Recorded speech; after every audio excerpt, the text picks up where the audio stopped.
The southern Gujarat chamber of commerce and ઇન્ડસ્ટ્રીઝના textile વીકની આ 11મી સિરીઝ આજે આપણે કરી રહ્યા છે. 11મી સિરીઝમાં આપ સૌનું સ્વાગત કરતા હું ખૂબ આનંદ અને ગૌરવની લાગણી અનુભવું છું. માનનીય પ્રેસિડેન્ટ શ્રી નિખિલભાઈ મદ્રાસીજી, આજના સ્પીકર્સ માનનીય શ્રી વર્માજી, માનનીય શ્રી અશોકજી, આજના ચીફ ગેસ્ટ તરીકે પધારેલ માનનીય શ્રી અમરનાથ ડોરાજી અને જીએફઆરસીસીના ચેરમેન, અને કહું તો આ સેમિનારના જે પ્રણેતા છે એવા મારા ગિરધર પ્રસાદ મુંદ્રાજી, જે જીએફઆરસીસીના ચેરમેન પણ છે અને આજની આ સિરીઝના પણ એવો ચેરમેન છે. સાથે જ મહેન્દ્રભાઈ કાજીવાળા, ચેમ્બર ઓફ કોમર્સના પાસ્ટ પ્રેસિડેન્ટ અહીંયા ઉપસ્થિત છે. આપ સર્વેનું સ્વાગત હું ખૂબ ગૌરવથી કરું છું. આપ આજે અહીંયા પધાર્યા છે એ અમારા માટે ખૂબ સારી વાત છે.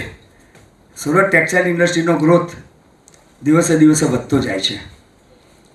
જીડીપીમાં 30% યોગદાન ધરાવતા એમએસએમઈ સેક્ટરનો ગ્રોથ દેશના મજબૂત આર્થિક ભાવિ માટે ખૂબ જ અનિવાર્ય છે.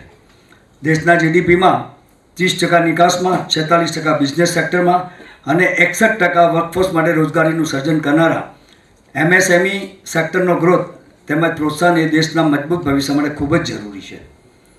2030 સુધીમાં $5 ટ્રિલિયન ઇકોનોમી બનાવવાનું આપણું જે સ્વપ્ન છે ભારત દેશનું, માનનીય શ્રી નરેન્દ્ર મોદીજીનું, તો એ એસએમઈના ગ્રોથથી બિલકુલ અવિભાજ્ય છે. સરકારે ક્રેડિટ ગેરંટીની સ્કીમની પહોંચ પણ વધારવી જોઈએ. એના ગ્રોથ માટે ટેકનોલોજી આધારિત પરિવર્તન ગેમ ચેન્જર બનશે. હવે તો ડિજિટલ યુગ આવી ગયો છે એટલે ગેમ ચેન્જર ચોક્કસ સાબિત થવાનું છે. એઆઈ આધારિત ધિરાણના મૂલ્યાંકનથી કાર્યક્રમમાં ખૂબ જ વધારો થઈ રહ્યો છે અને બધાની કાર્યક્ષમતામાં પણ ખૂબ વધારો થઈ રહ્યો છે, એમ કહું તો ખોટું નથી. એક્સપોર્ટ કેવી રીતે વધારી શકાય અને નવા આંતરરાષ્ટ્રીય બજારોની શોધ કેવી રીતે આપણે કરી શકીએ તે અંગેનું માર્ગદર્શન આજે આપણે માનનીય શ્રી વર્માજી આપવાના છે. હું ચોક્કસ કહીશ કે અશોકભાઈ અને વર્માજી, અશોકભાઈ પણ આ બિઝનેસ સાથે વર્ષોથી સંકળાયેલા છે અને એમનું જ્યારે સ્પીચ આવશે ત્યારે હું એમની થોડી ઇન્ટ્રોડક્શન આપને આપીશ. પ્રથમ હું ચેમ્બર ઓફ કોમર્સના નિખિલભાઈ મદ્રાસીને એમનું પ્રવચન આપવા માટે વિનંતી કરું છું. Thank you.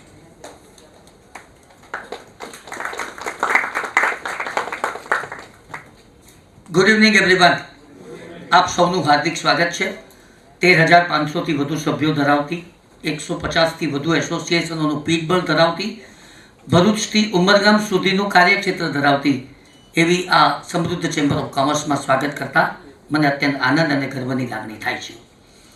ટેક્સટાઇલ વીક એ ઘણા વર્ષોથી ચાલતું આપણું મહત્વાકાંક્ષી આયોજન છે, પરંતુ આ વર્ષે મેં નક્કી કર્યું હતું કે આ એકાંત, મતલબ પહેલાં આપણે કરતા હતા ત્યારે સોમ, બુધ, શુક્ર સપોઝ કે કરતા હોય, પણ મેં કીધું ના, એમ નહીં. રોજ લોકોને આદત પડવી જોઈએ કે સાંજે 6 વાગ્યા નથી કે 5:30 વાગ્યા નથી કે ચેમ્બર સમૃદ્ધિ નાગપુરા પહોંચી જઈએ. અને એટલા માટે 6 દિવસ સપ્તાહના આપણે આ વીકનું આયોજન કર્યું છે. અને તેની પાછળનો મુખ્ય હેતુ સમગ્ર દક્ષિણ ગુજરાતના ધંધા ઉદ્યોગ સાથે સંકળાયેલા વ્યક્તિઓ વર્તમાન પ્રવાહોથી વંચિત નહીં રહી જાય તે કામ ચેમ્બર દ્વારા કરવાનું છે અને એ અમારી નેમ છે. મિત્રો, આપ સૌ જાણો છો તેમ ચેમ્બર ઓફ કોમર્સ 5 ક્ષેત્રોમાં મહત્વનું કામ કરે છે. પહેલું, અને તે આ પ્રકારના 300થી વધુ કાર્યક્રમો સમગ્ર વર્ષ દરમિયાન આયોજિત કરીને seminar, workshop, conclave, award function, અને તેની પાછળનો એકમાત્ર પર્પસ દક્ષિણ ગુજરાતનો ઉદ્યોગપતિ જ્ઞાનથી વંચિત નહીં રહેવો જોઈએ. આપણો બીજો મુખ્ય કાર્યક્રમ અને તે એક્ઝિબિશન. 1,10,000 સ્ક્વેર મીટર જગ્યા આપણી પાસે છે, જેમાં 1,16,000 સ્ક્વેર ફીટનો પિલરલેસ એર કન્ડિશન ડોમ છે. તેની બાજુમાં પ્લેટિનમ હોલ છે, તેની બાજુમાં લોન છે અને એની બાજુમાં 7 માળનું બિલ્ડિંગ છે. આમ એક્ઝિબિશનના સંદર્ભની વાત કરું તો એ આપણી યુએસપી થઈ ગઈ છે. 15 એક્ઝિબિશન રમતા રમતા કરી નાખવા એ હવે ચેમ્બર ઓફ કોમર્સ માટે બહુ સામાન્ય વાત છે. પણ ટેક્સટાઇલ જે સૌથી મોટો ઉદ્યોગ સુરતનો છે એના 5 એક્ઝિબિશનોનું આયોજન ચેમ્બર ઓફ કોમર્સ કરે છે. એમાં પહેલું આયોજન વિવિંગ અને નિટિંગ ઇન્ડસ્ટ્રીના મિત્રોનું થઈ ગયું, ખૂબ સફળતાને ભર્યું. 500 કરોડથી વધુનો બિઝનેસ જનરેટ થવાની શક્યતાઓવાળા આ એક્ઝિબિશનને ભારે સફળતા પ્રાપ્ત થઈ. બીજું એક્ઝિબિશન જે પણ શ્રી ગિરધર ગોપાલ મુંદ્રાજીના નેતૃત્વ હેઠળ યાન એક્સપો 1, 2 અને 3 ઓગસ્ટના રોજ થવા માટે જઈ રહ્યું છે, જેમાં દેશભરના યાનના ઉત્પાદકો પોતાનું યાન પ્રદર્શિત કરશે. એવું ત્રીજું ચોથું સીટેક્સ એટલે કે સુરત ઇન્ટરનેશનલ ટેક્સટાઇલ એક્ઝિબિશન, જેમાં વિદેશની મશીનરીઓ અને સુરતની મશીનરીઓ, દક્ષિણ ગુજરાતની અને ભારતની મશીનરીઓ આપણે મૂકવાના છે, જેમાં મુખ્ય રોલ અશોકભાઈ અડવાણી, સુનિલભાઈ અડવાણી બ્રધર્સનો છે. કારણ કે એ લોકો સિગ્નેચર ગ્રુપ દ્વારા આ આખા એક્ઝિબિશનને ખૂબ સુંદર રીતે પ્રમોટ કરી રહ્યા છે. એવું 5મું એક્ઝિબિશન સીટમે એટલે કે Surat international textile machinery exhibition છે, એસોસિએશન સાથે આપણે કરવાના છે. આમ 5 ટેક્સટાઇલના એક્ઝિબિશન ઉપરાંત સમગ્ર ભારતનો સૌથી મોટો દિલ્હી પછીનો ઓટો એક્સપો સુરતમાં ચેમ્બર ઓફ કોમર્સના ઉપક્રમે થવા જઈ રહ્યો છે. એપ્રિલ મહિનામાં મિની વાઇબ્રન્ટ ગુજરાતની 2 દિવસની કોન્ક્લેવ અને 4 દિવસનું એક્ઝિબિશન થવાનું છે. આ ઉપરાંત startup expo, health expo, power અને જનરેશનનો એક્સપો, રિન્યુએબલ એનર્જી એક્સપો, આટલા બધા એક્સપો આપણે એક જ વર્ષની અંદર કરવા માટે જઈ રહ્યા છે અને ચેમ્બરની કટિબદ્ધતા છે. ત્રીજું કામ ઇન્ટરનેશનલિઝમ, સમગ્ર વિશ્વને એક કરવાની તાકાત. 85 દેશો સાથે આપણે સંપર્કમાં છીએ. એમાંથી 10 દેશોને આપણે આઈડેન્ટિફાઈ કર્યા છે કે જેમાં આપણા દેશના મિત્રોને એ દેશના મિત્રોને આપણા દેશમાં શું તકો છે એના ઉપર ચેમ્બર ઓફ કોમર્સ કાર્ય કરી રહી છે. ચોથું કામ કોર્પોરેટ સોશિયલ રિસ્પોન્સિબિલિટી, સામાજિક ઉત્તરદાયિત્વ, નિક્ષય યોજના વડાપ્રધાન શ્રી નરેન્દ્રભાઈ મોદીની, અને એમાં એક પેશન્ટના 5,000નું દત્તક લઈને આપણે ઓગસ્ટના અંત સુધીમાં 5,000 ટીબીના પેશન્ટોને ચેમ્બર દ્વારા દત્તક લઈને તેમને ક્ષય મુક્ત કરવાની એક ખેવના આપણે રાખીએ છીએ. અને આપણું છેલ્લું કામ અને તે રિપ્રેઝન્ટેશન, જે સૌથી પહેલું કામ છે, સરકારમાં સમસ્યા મૂકવાની અને સમાધાનમાં ભાગ ભજવવાનો. સતત રોજ દરેક ઉદ્યોગની રજૂઆતો અમે મોકલતા રહીએ છીએ. રાજ્ય સરકાર આપણને સાંભળે છે, કેન્દ્ર સરકાર પણ સાંભળે છે અને સ્થાનિક સરકારોની અંદર પણ આપણે આપણી વાતો પ્રસ્તુત કરતા હોઈએ છીએ. આ બધી વાતો એટલા માટે કરું છું કે ચેમ્બર કયા સંદર્ભની અંદર લોકોની સમક્ષ પ્રસ્તુત થતી હોય છે. આજે આ ટેક્સટાઇલ વીકનું પણ આ પ્રયોજન છે કે ટેક્સટાઇલ કેટલો મોટો ઉદ્યોગ અને શું નવા પ્રયોજનો આવી રહ્યા છે. અશોકભાઈ, હું બી એક જમાનામાં નાનો વીવર હતો. મારા બી 24 લૂમ ચાલતા હતા અને 8 રૂપિયાની આઈટમ બનાવતો હતો.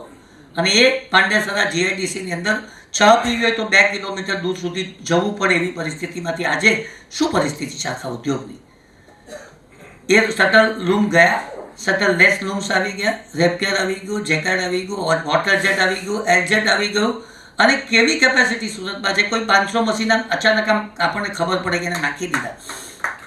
ડાયમંડનું સૌથી એક મોટું ગ્રુપ 5,000માંથી 2500 એરજેટ ને 2500 વોટર જેટ લઈને સુરતમાં આવી રહ્યું છે. 30% પ્રોડક્શન એક જ કંપની કરવાની છે. આ છે આ નવું સુરત. અને એ સુરત કે જે સુરત 1994ના કહેવાતા પ્લેગ વખતે the dirtiest city of the world, આજે 2025માં ધ ક્લીનેસ્ટ સિટી ઓફ ઇન્ડિયાની સુપર સ્વચ્છ લીગની અંદર પણ સફળતાને પ્રાપ્ત કરીને ઉભરી આવ્યું છે. આ આપણું સુરત અને આપણને એનો ગર્વ છે, કારણ કે આ સુરત આપણે જ બનાવ્યું છે, આ જ બધા મિત્રોએ બનાવ્યું છે.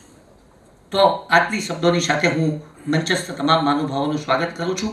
અમારા વડીલ માજી પ્રમુખ, છેલ્લા 28 ને 30 વર્ષથી કાયમી સમાધાન પરની પ્રવૃત્તિ કરીને અમારી ચેમ્બરની એક વિશિષ્ટ પ્રવૃત્તિમાં ભાગ ભજવનાર श्री अमरनाथ भाई दोरा जी, आपका हार्दिक स्वागत है. अशोक जी अडवाणी, सिग्नेचर ग्रुप, जिसे इसको सूरत का गौरव बोल सकते हैं, अशोक जी आपका भी हार्दिक स्वागत है. एसपी वर्मा जी, एक अनुभवी व्यक्ति જ્યારે પોતાની ઓફિસમાં હોય, પદ ઉપર હોય અને ત્યારે એમને બહુ બધી મર્યાદાઓ નડતી હોય, કારણ કે અંદરની વાતો જાણતા હોય. એ રિટાયર થાય અને પછી નક્કી કરે કે હવે મારે મારા આ ઉદ્યોગને એક નવી દિશા તરફ લઈ જવો છે. આવા ભેખધારી એવા એસપી વર્માજી અમદાવાદથી ખાસ વધાર્યા છે. પહેલાં મુંબઈમાં સેવા કાર્ય કરતા હતા અને ચેમ્બર ઓફ કોમર્સની ટેક્સટાઇલ ટાસ્ક ફોર્સના તેઓ એડવાઇઝર છે કે દર મહિને તેઓ અમારી આ ટાસ્ક ફોર્સની મિટિંગમાં આવે છે. વર્માજી, આપકા હાર્દિક સ્વાગત છે. સાથે ઉપસ્થિત ઉપપ્રમુખ શ્રી અશોકભાઈ જીરાવાલા, જેઓ પોતે ફોગવાના પ્રમુખ છે, ટેક્સટાઇલ ઉદ્યોગની નસે નસથી વાકેફ છે. એમની બાજુમાં આ textile week, GFRC global fabric resource and research centre, yarn expo અને વર્ષોથી આપણે જે પ્રવૃત્તિ કરીએ છીએ, હમણાં જ આપણે 7 લાખ રૂપિયાની મશીનરી અશોકજી લઈ આવ્યા છે. Mini centre of excellence already શરૂ થઈ ચૂક્યું છે, મોટું તો આપણે કરતા કરીશું, પણ આ બધા મશીનો ઉપર આપણે ટેસ્ટિંગનું કામ આ સમૃદ્ધિ નાનપુરામાં કરીએ છીએ. એ જો કોઈની દાન હોય તો તે ગિરધર ગોપાલ મુંદ્રાજીની છે. અને સાથે પ્રફુલભાઈ અને મહેન્દ્રભાઈ, આ બંને ભૂતપૂર્વ પ્રમુખો અમારું ગૌરવ છે, કારણ કે અમે વનિતા વિસ્તારમાં લાકડા જાતે ઊંચકીને એક્ઝિબિશનો એક જમાનામાં કરતા હતા. આજે અમે જે સાહેબી ભોગવીએ છીએ તેના પાયાની અંદર પ્રફુલભાઈ અને મહેન્દ્રભાઈ જેવા છે. મહેન્દ્રભાઈને અમે ડેલ કાર્નેગીનો બીજો અવતાર કહીએ છીએ, હ્યુમન રિલેશનના માસ્ટર. અને પ્રફુલભાઈ એટલે હરતી ફરતી યુનિવર્સિટી ટેક્સટાઇલની એમ કહું તો પણ ખોટું નથી. આ બંને ભૂતપૂર્વ પ્રમુખોનું પણ સ્વાગત છે. અહીં એટલા બધા મિત્રો બેઠા, નામ બોલું તો બધું લાંબુ થઈ જાય, પણ આપ સૌ જ્ઞાન પ્રચુર અભ્યાસ કરવા માટે અહીં પધાર્યા છો એવા તમામ સુરત અને દક્ષિણ ગુજરાતના ઉદ્યોગપતિઓનું સ્વાગત કરીને મારી વાતને સંપન્ન કરું છું. આભાર.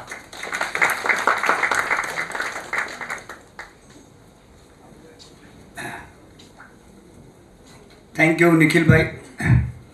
અને હવે આપણે થોડો સ્વાગત તરફ જઈશું. આજે આપણી વચ્ચે ઉપસ્થિત માનનીય શ્રી અમરનાથ ડોરાજી ચેમ્બર ઓફ કોમર્સના પ્રમુખ હતા, ને એમના વર્ષોમાં પણ આ એક્ઝિબિશનની અમે શરૂઆત જ્યારે કરેલી ત્યારે એમના વર્ષોમાં પણ એક્ઝિબિશન કરેલા, અને એ પ્રણાલી આજ સુધી ચાલુ રહી છે. એવા અમરનાથજી ડોરાની કદાચ તમે વિચારો કે એમની ઉંમર આજે કેટલી હશે. Now is 87 years old, 88 I think so 88 years. છતાં પણ આજે ચેમ્બરમાં આ ઉંમરે પણ એમનું પોતાનું યોગદાન આપી રહ્યા છે. અમારા માટે ખૂબ ગૌરવની વાત છે. તો ખાસ કરીને નિખિલભાઈને હું અપીલ કરીશ, અને નિખિલભાઈ ડોરા સાહેબનું ફૂલોથી સ્વાગત કરે.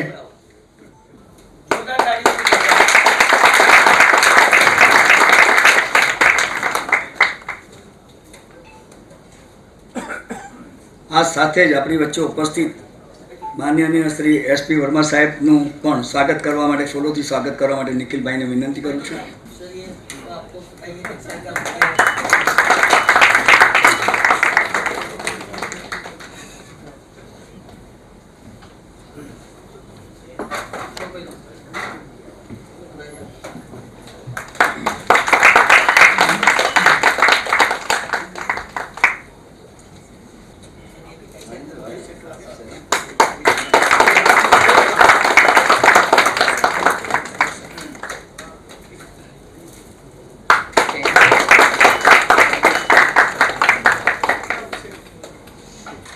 હવે આ જે સેમિનારનું આપણે આયોજન કર્યું છે એ આયોજનની શું પાર્શ્વભૂમિ હતી, અને એ માટે શ્રી મુંદ્રાજીએ ખૂબ અથાગ પ્રયત્ન કર્યા હતા. એમને વિનંતી કરીશ કે આપ આ સેમિનાર અંગે થોડી માહિતી આપે. चैम्बर ऑफ कॉमर्स के प्रेसिडेंट से निखिल भाई मद्रासी, वाइस प्रेसिडेंट से अशोक भाई जीरावाला, वो हमारे चीफ गेस्ट अति सम्माननीय डोरा साहब, वो हमारे आज के स्पीकर साहब वर्मा साहब और अशोक जी अडवाणी साहब, साथ में महेंद्र भाई काजीवाला और बहुत अच्छे ढंग से जो MSc कर रहे हैं प्रफुल्ल भाई, उपस्थित उद्योग जगत से पधारे आप सभी व्यापारी भाई।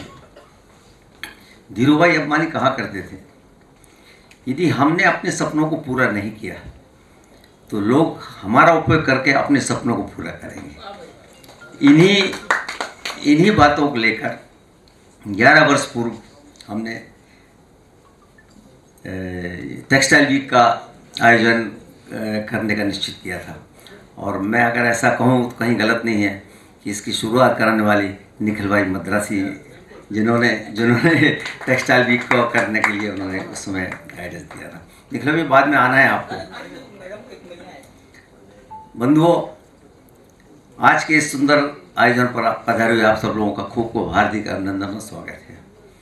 GFRC global fabrics resource and research centre का मुख्य उद्देश्य सिर्फ और सिर्फ यही है कि सूरत की टेक्सटाइल इंडस्ट्री कैसे प्रगति की ओर अग्रसर हो सके, कैसे अपनी ब्रांड इमेज बना सकें। इसके अंतर्गत हम विभिन्न विभिन्न ढंग के सेमिनार्स का आयोजन करते हैं और सबसे बड़ा प्रोग्राम पिछले 6 साल से हम कर रहे हैं और इस वर्ष 7वां एडिशन है यार्न एग्जीबिशन यार्न एक्सपो, जो कि 1, 2, 3 अगस्त को सरसाना ट्रेड सेंटर में होने को जा रहा है, जहाँ देश के जो जितने बड़े बड़े यार्न एक्सपर्ट्स हैं सभी काफ़ी लोग उसमें पार्टिसिपेट कर रहे हैं। लगभग 90 से 100 स्टाइल बुक हुए हैं। बंधुओं, जैसा कि ब्रांड इमेज बनाना, हमारा मुख्य हेतु ब्रांड इमेज बनाना। सूरत की सबसे बड़ी ताकत है यहाँ की टेक्सटाइल यूनिट्स की संख्या, और सबसे कमजोरी है कि हम लोगों में यूनिटी नहीं है। यदि यूनिटी हो जाए तो हम सब मिलकर मेड इन सूरत के नाम से प्रचार करें तो आज पूरे वर्ल्ड में हमारी इंटरनेशनल पहचान बन सकती है। डिज़ाइन और क्वालिटी पर हमें जोर देने की आवश्यकता है। ब्रांड वही बना सकता है जो नया सोचता है। हमें बस डुप्लीकेट कॉपी से ऊपर हटकर और इनोवेटिव क्रिएटिव बनना पड़ेगा। साथ में हमें जो सस्टेनेबल फैब्रिक्स, इनोवेशन के साथ फैब्रिक्स, टेक्निकल टेक्सटाइल्स, गारमेंट आदि जैसे नए नए कोर्सेज, नए नए जो प्रोडक्ट चल रहे हैं, नई नई जो लाइन चल रही हैं, उनको अडॉप्ट करके हमें वर्ल्ड लेवल पर अपने आप को कॉम्पिटिट करना पड़ेगा। इंटरनेशनल एक्सपोजर की भी हमें बहुत आवश्यकता है। US, UAE, दुबई, ब्रिटेन आदि जगह हमें अपने जो प्रोडक्ट हैं उनको मार्केटिंग वहाँ करना पड़ेगी। हमें सिर्फ लोकल मार्केट ही नहीं बल्कि ग्लोबल पर अपने आप को खुद को दिखाना पड़ेगा।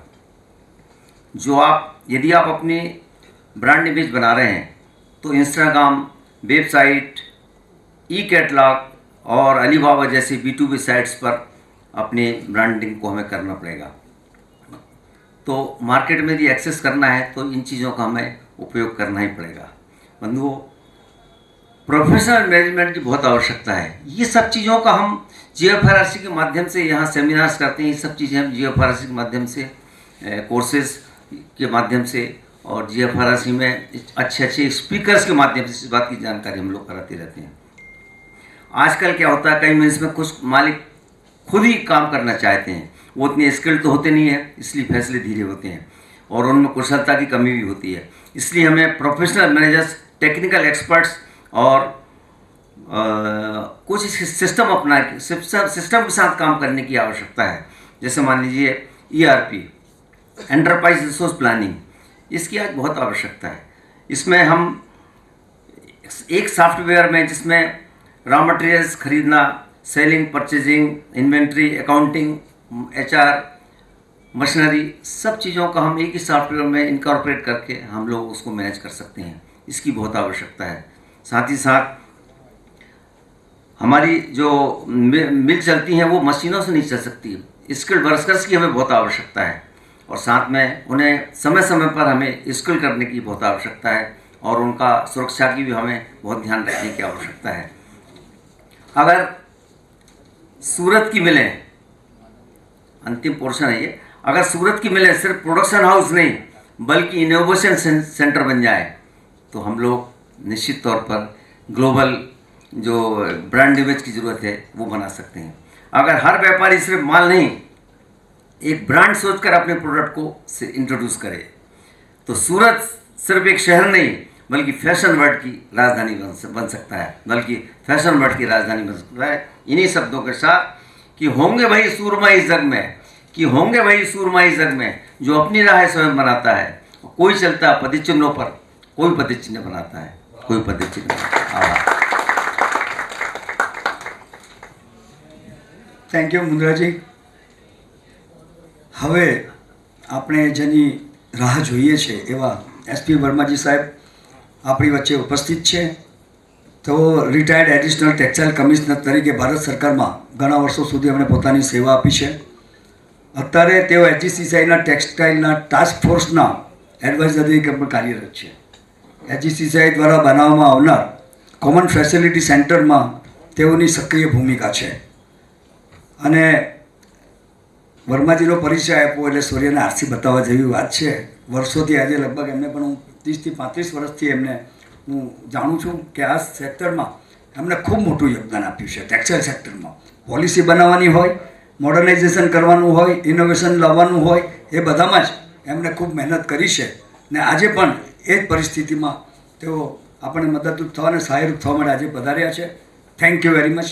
અને આપનું સંભાષણ ચાલુ કરો એવી વિનંતી. नमस्कार दोस्तों, ये मैं आज अपनी बात चालू रखूं. जनरली ये विषय में मैं एक्सपेक्ट करता हूं कि जो हमारी नई जनरेशन है यहाँ पे वो आके इस चीज़ को समझे और एक्सप्लोर करे. अगर नई जनरेशन एक्सप्लोर करेगी तभी हम जो है, जो आज अभी मुद्रा साहब ने बोला कि विजन अपना बनाना है कि बाहर निकलना है, और ये संभव है, बिल्कुल संभव है. जो भी ये जो मैं आपको 30 मिनट तक इस माहौल में आपको दिखाऊंगा, कुछ चीज़ें शेयर करूंगा, शायद आप सोचने में भी मजबूर होंगे कि क्यों आज तक हम लोग क्यों नहीं आगे बढ़े. हालांकि समय मुद्रा साहब ने बहुत कम दिया. ये 3, 4, 5 घंटे ही मैं ये प्रेजेंटेशन बना पाया. आगे अगर और लोगों की, अगर आप लोगों की इच्छा होगी तो मैं बिल्कुल डाटाबेस से, ये बिल्कुल साइंस है एक्सपोर्ट करना और एक्सपोर्ट मार्केट एक्सप्लोर करना, पूरी साइंस है. आज इसी साइंस को यूज करके चाइना हर एक मार्केट में फैला हुआ है, और हम वो साइंस अभी तक, मैं क्यों बोला यंग जनरेशन में एक्सपेक्ट कर रहा था. Young generation is habitual to use the smartphone and to explore the available aspect from the online media platform and services thereof. इसके लिए मैं एक्सपेक्ट कर रहा था जो यंग जनरेशन है, बड़ों का पीछे से आशीर्वाद चाहिए. यंग जनरेशन क्या इंथ्यूजिएट होते हैं, बिल्कुल दौड़ के काम करना है उनको, एक चीज़ समझ में आ गई तो आगे जो लोग आपके परिवार में हैं, मैं ये कहूँगा कि ये वीडियो वैसे भी चैम्बर ऑनलाइन शेयर करता है, उनको ज़रूर बोलिएगा कि एक बार देखें. नहीं आता है तो मैं 3 घंटे का स्पेशल सेशन सिर्फ इसी पर्पज़ के लिए ले सकता हूँ कि इन चीज़ों को कैसे एक्सप्लोर कर सकते हैं. अब आते हैं, कई बार लोगों के मन में घबराहट होती है कि पोटेंशियल है कि नहीं है. अब मैंने कुछ डाटा निकाले हैं, देखिए. ग्लोबल मतलब टेक्सटाइल का नहीं यहाँ बोल रहा हूँ, अप्रैल का ही केवल टोटल कितना है, 1.84 ट्रिलियन का मार्केट है वर्ल्ड वाइड.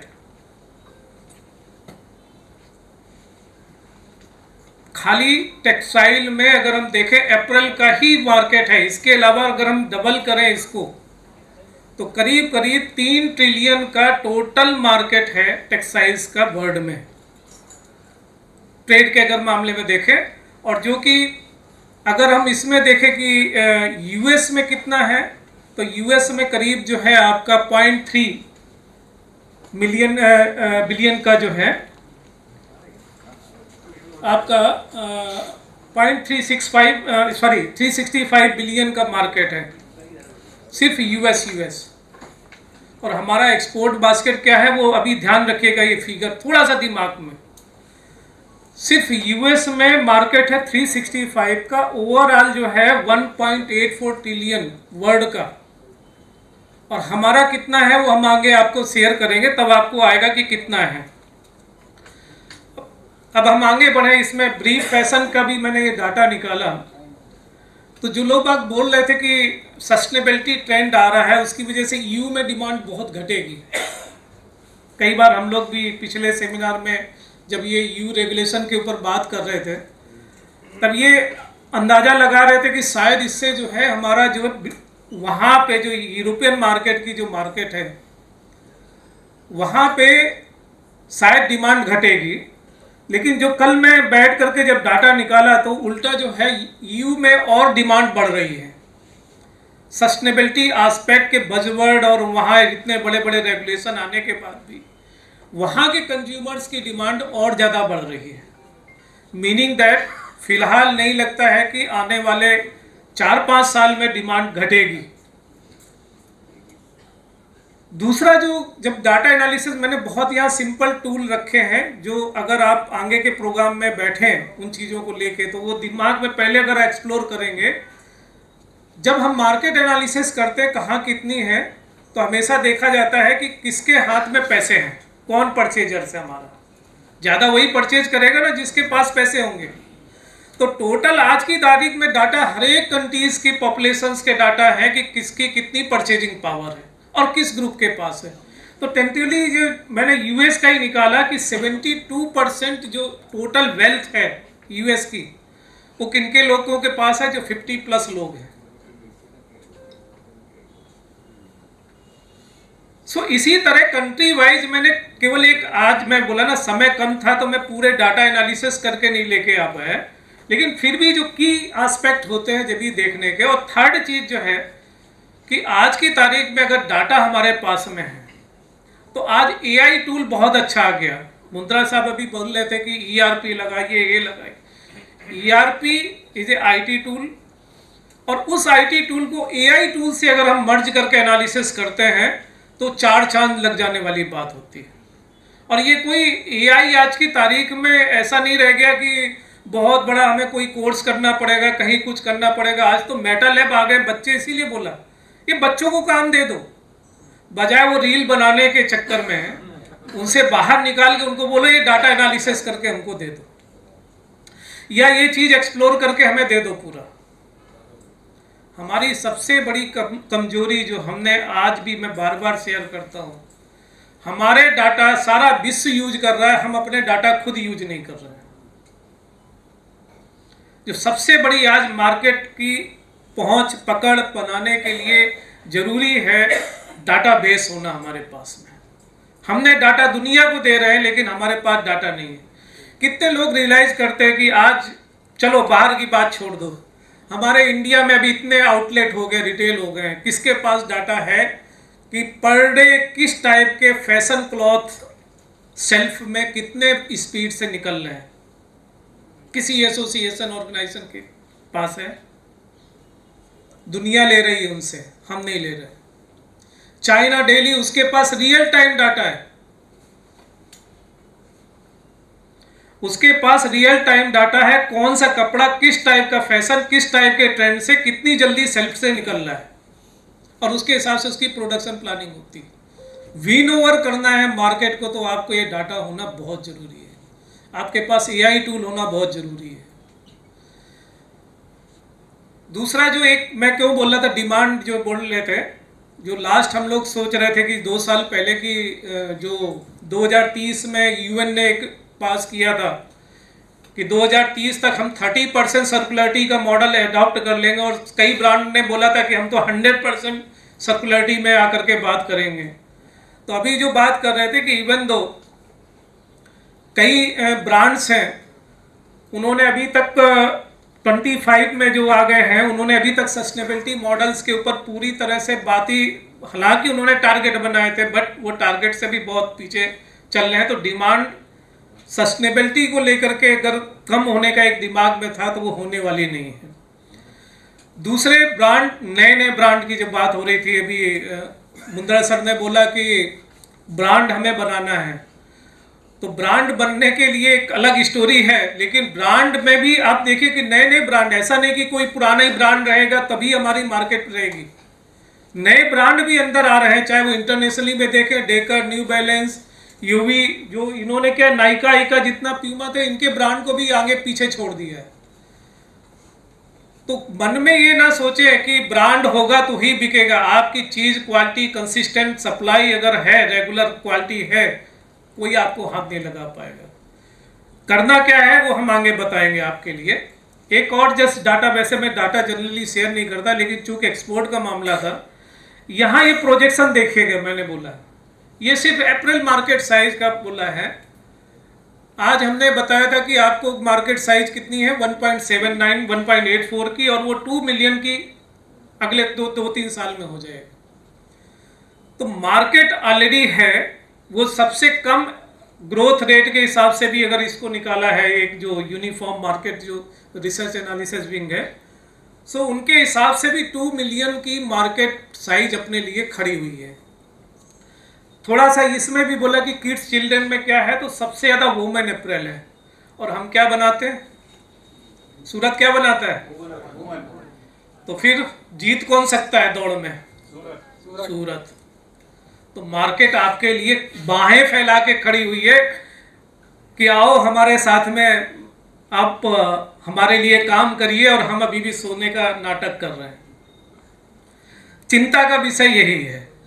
अब एवरेज कंजम्पशन की बात देखें पर कैपिटा की, कि अप्रैल सेल वॉल्यूम कितना होता है। मैं बोल रहा था डाटा देखिए कि जब आप मार्केट साइज की बात करते हैं, भाई साहब आप फोटो मत खींचिए, ध्यान दीजिए।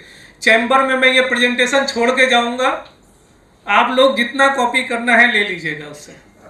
यहां ध्यान दीजिए जरा, पर कैपिटा कंजम्पशन जो बात करते हैं, यहां देखिए कि लोग बोलते हैं कि शायद न्यूयॉर्क होगा, वाशिंगटन होगा, यहां तो डाटा कुछ और बात बोल रहे हैं। हांगकांग सबसे बड़ा कंजम्पशन है अप्रैल का, followed by Netherland, then US.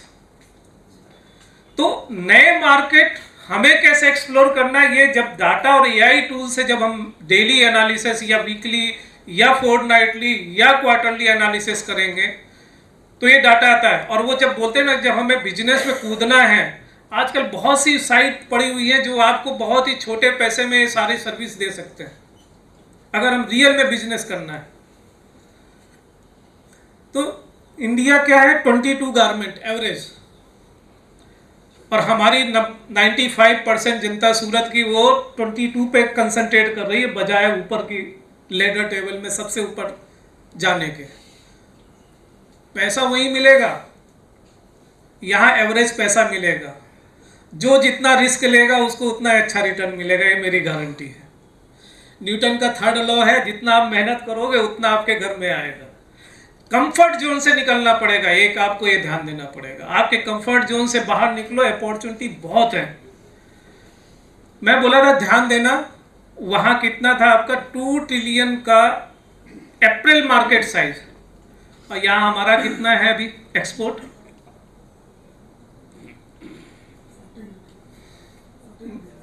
14। भाई साहब वो भी है आपके मिलियन में है, हम ट्रिलियन की वहां बात कर रहे हैं। तो कहाँ हैं हम तो कहीं है नहीं। हम अपने आप को बोलते हैं हम बहुत बड़े टेक्सटाइल बनाने वाले कंट्री हैं। प्राउड किधर है? प्राउड तब फील होगा जब हम बोलेंगे कि 2 ट्रिलियन में 0.5 ट्रिलियन इंडिया सप्लाई करेगा, तब हमारी मेहनत काम आती है। इतना बड़ा मार्केट है। और क्यों मार्केट ये आगे खड़ा हुआ है, ऑलरेडी हमने बस तो बहुत पहले छोड़ दी है। एक जो 3 साल से 4 साल से आप सुनते होंगे ना, China is vacating the place. Yes, China ने वैकेट किया हुआ है, लेकिन हमने उसको भी अपॉर्चुनिटी छोड़ दी। वो अपॉर्चुनिटी वियतनाम ले गए। इंडिया ने अगर किया होता तो शायद जो आज हम बात कर रहे हैं कि 2500 या 5000 लूम की फैक्ट्री आ रही, जो निखिल भाई ने बोला, ऐसे एक नहीं 100 फैक्ट्री आनी चाहिए, तब ये काम चल पाएगा। अब आते हैं कि ये जो भारत सरकार ने भी मिशन इसीलिए बनाया हुआ है क्योंकि पोटेंशियल है हमें, हम कहीं ना कहीं कंफर्ट जोन से बाहर नहीं निकल पा रहे हैं। तो एक टास्क फोर्स भी बनी है मिनिस्ट्री लेवल में, जो मिनिस्ट्री ऑफ कॉमर्स और सारी इंटर मिनिस्ट्रियल लोगों को बना करके एक टास्क फोर्स बनाया है, जिनका 30-31 तक ये है कि हम 100 बिलियन, आज की तारीख में कितना टोटल मैंने बताया था आपको, 35 में वो भी हैंडीक्राफ्ट छोड़ दे तो हमारा 34 मिलियन का है, बिलियन का है। तो उससे हमें 100 बिलियन पे आगे जो है टास्क फोर्स में ले जाना है आगे 6 साल पे। अब उसके लिए सरकार भी काम कर रही है। वो उन्होंने एजेंडा पॉइंट में जैसे स्किलिंग एंड लेबर प्रोडक्टिविटी के वे काम करेंगे, वो सारे वो सरकार को काम करने दो।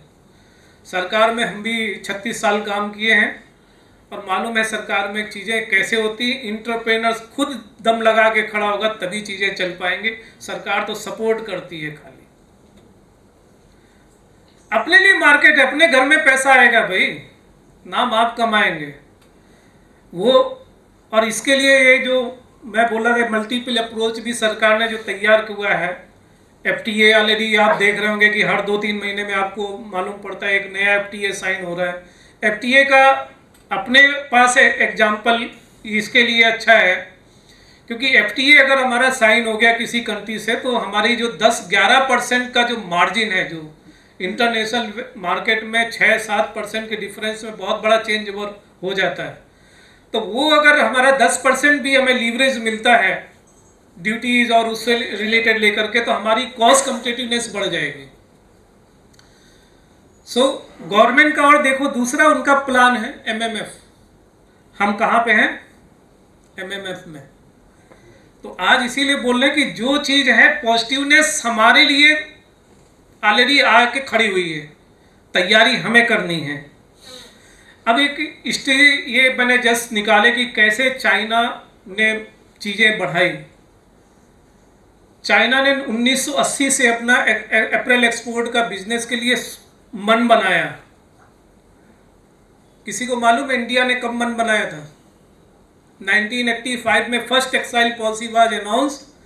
आबिद हुसैन कमेटी बनी थी, उसके बाद में 85 में नई उसमें टेक्सटाइल पॉलिसी वाज अनाउंस।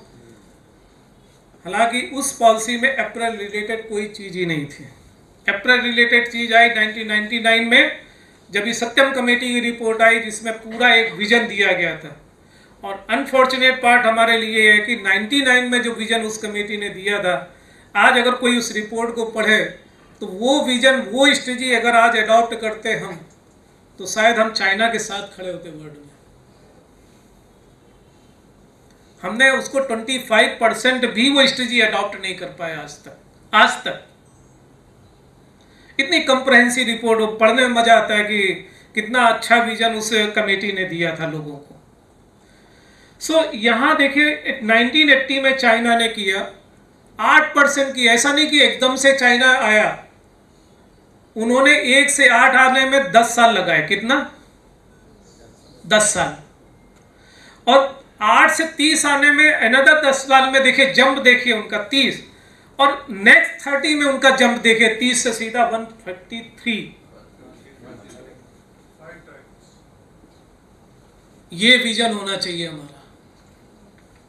हम क्या करते हैं कि शुरुआत में पहले 1 साल दौड़ने की कोशिश करते हैं, नहीं हुआ तो बोला यार छोड़ दो, इसमें बहुत मगजमारी। Have a patience in your business, पहला फंडा। अपने अगर आपको अपने आप में विश्वास है, आपने प्रॉपर मार्केट एनालिसिस करके आप आगे बढ़ रहे हैं, मेरा चैलेंज है कोई आपको नहीं पकड़ सकता है। हैव ए पेशेंस कि बिजनेस आएगा। ये इसीलिए मैंने ग्राफ्स यहाँ निकाल के रखे। हालांकि वहाँ पे देखिए उन्होंने एक्सेलेरेशन का था कि उन्होंने स्टेट काउंसिल ने रिलैक्स कर दिया कि भाई आप जो मर्जी है एक्सपोर्ट कर रहे हो तो आप करो, आप FDI लेके आना लेके आइए। और तीसरा रीजन अगर इसमें देखें कि एशियान का उनको बहुत फ़ायदा मिला। अब उनको सिर्फ एशियान का फ़ायदा मिला। मैं एक ये भी ध्यान रखना, मैं जब आऊँगा जब हमारे FTA के ऊपर कि हम FTA को क्या लेके कर रहे हैं वो आगे आपको बात करते हैं। और ये 2019 में बोला 4 साल से चाइना वैकेट कर रहा है, वहाँ पे आ गया स्टैग्नेशन, क्योंकि वहाँ लेबर कॉस्ट बहुत ज़्यादा बढ़ गई है।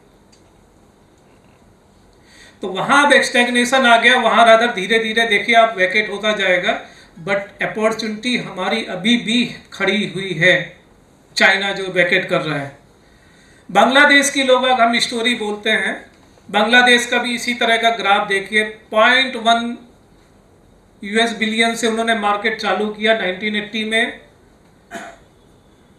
उन्होंने जो एक मैं शायद प्रोग्राम में आप लोगों को शेयर किया था, बांग्लादेश ने कैसे शुरुआत की। उन्होंने 300 लोगों को कोरिया भेजा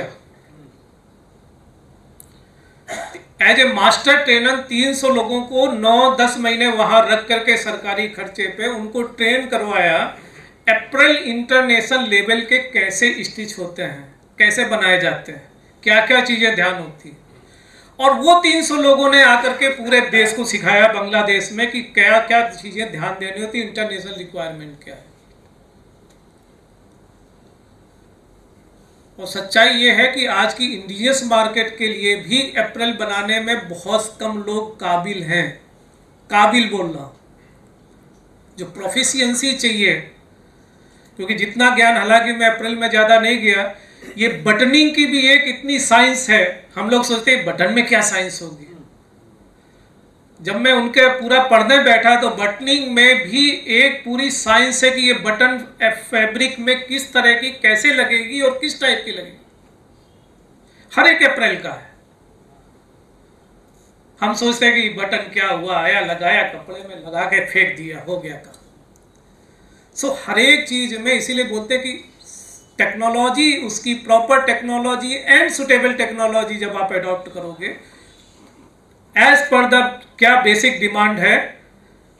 यहां भी बांग्लादेश की स्टोरी देखिए, 0.1 से 0.6 10 साल, नेक्स्ट 4.3, फिर 12 और अभी 34। इंडिया कितना है अप्रैल में? इसीलिए बोलते हैं बांग्लादेश छोटा सा, हमारा गुजरात के बराबर एक छोटा कंट्री। हमारे पास तो सब कुछ है, उसके पास कुछ भी नहीं है। जूट के अलावा क्या है उसके पास? बेसिक रॉ मटेरियल छोड़ के। वो कर सकता है तो हम क्यों नहीं कर सकते? चैलेंज एक्सेप्ट करो, we have to accept the challenge कि अगर वो कर सकता है तो वो क्या दूसरी मिट्टी का बना हुआ है, हम भी कर सकते हैं। वियतनाम जो नया नया आया, बहुत उसकी देखिए 20 साल तक तो बहुत ही स्लो स्टडी चली, उसने केवल कैप्चर किया जो चाइना ने वैकेट किया। और ग्रोथ स्टोरी क्या है वहां? एफडीआई मतलब तो चाइना लोगों को नहीं, जब चाइना ने देखा चाइना में लेबर कॉस्ट ज़्यादा बढ़ रही है तो उठा करके वो वियतनाम में अपना पैसा शिफ्ट कर दिया। लोग बाग वही हैं, वो वियतनाम की एक अलग स्टोरी है। सो अब आते हैं इंडिया के कितने एफटीए हैं? 14 तो एफटीए साइन हो चुके हैं, फ्री ट्रेड एग्रीमेंट। और यूके के तो अभी हुआ है। श्रीलंका हमारा नेबर, मैं 14 में गया था जब मैं, मेरे पास एडिशन चार्ज था एग्जीक्यूटिव डायरेक्टर पेडेक्सेल का, तो वहाँ एग्जीबिशन की थी मैंने। वहाँ गारमेंट एसोसिएशन को जब मैं जाके मिला, उन्होंने एक कपड़ा रखा मेरे सामने। मैं बोला भाई साहब पड़ोसी हम हैं, एफटीए आपके साथ हमारा है, हम आपको खाने का रोटी का चावल भिजवाते हैं, आप चाइना से क्यों खरीदते हो कपड़ा? उन भाई लोगों ने, एसोसिएशन ने मेरे सामने फैब्रिक का सैंपल रख दिया जो ट्राउजर में इनर फैब्रिक यूज होता है। और वो उन्होंने बोला सर ये देखिए, ये कॉस्ट है, ये इनवॉइस है जो चाइना से मुझे आ रही है। इंडिया मेरा बड़ा भाई है, हम बड़े भाई को सपोर्ट करेंगे।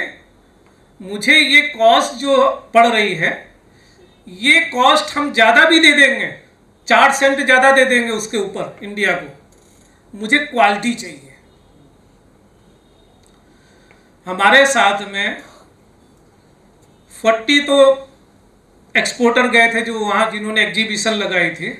इसके बाद मैंने खुद वहाँ से कपड़ा सैंपल खरीदवाया, सबको 1-1 मीटर पीस देके हमने हमारे मेंबर्स को भी बोला भाई it is a great opportunity. किसी ने मुझे कम मुड़ के नहीं बोला नहीं सर हम सप्लाई करेंगे, बगल में है हमारा। क्वालिटी, और आई नो सूरत में जो हमारी यंग लोगों के साथ में बैठता हूँ कि वो बोलते नहीं चाइना सर कॉस्ट कुछ नहीं, हमें रॉ मटेरियल चाहिए। हम इसीलिए बार बार सरकार के फोरम में, यहाँ जो भी हमारे अब डॉक्यूमेंट बन रहे हैं, हम यही बोलते हैं कि हमें अब एक खुला छोड़ दो रॉ मटेरियल यूज करने के लिए, बाकी हम जीत लेंगे, ये मुझे विश्वास है। तो इतने एफटीए दूसरे लोगों के, तो एक तो चाइना का सिर्फ एशियान है, हमारे तो कितने फ्री ट्रेड एग्रीमेंट बने हुए हैं, हम कहाँ क्यों नहीं एक्सप्लोर कर पा रहे? कहीं किसी भी फ्री ट्रेड एग्रीमेंट में हमारा जो है, ये कोई बोल सकता है कि हमारे कपड़े जा रहे हैं इस फ्री ट्रेड एग्रीमेंट के हिसाब से? हमने बस ही मिस कर रहे हैं वो जो चीज अपॉर्चुनिटी हमारे लिए खड़ी हुई है। अब ये कैसे करने का है? एक सिंपल सा, हालांकि बहुत ज्ञानी लोग हैं आप लोग यहाँ पे, फिर भी जब हाई वैल्यूड में जब जा रहे हैं एक्सपोर्ट के लिए, मेरा मानना है चीज़ को बेचने आना चाहिए। दुनिया में हर चीज़ बिकती है, दिमाग खाली यूज करना होता है। इसका एक एग्जाम्पल मैं क्यों बोल रहा हूँ, आज मिट्टी भी बिकती है। किसी ने 20 साल पहले सोचा था काऊ डंक भी एक्सपोर्ट होगा?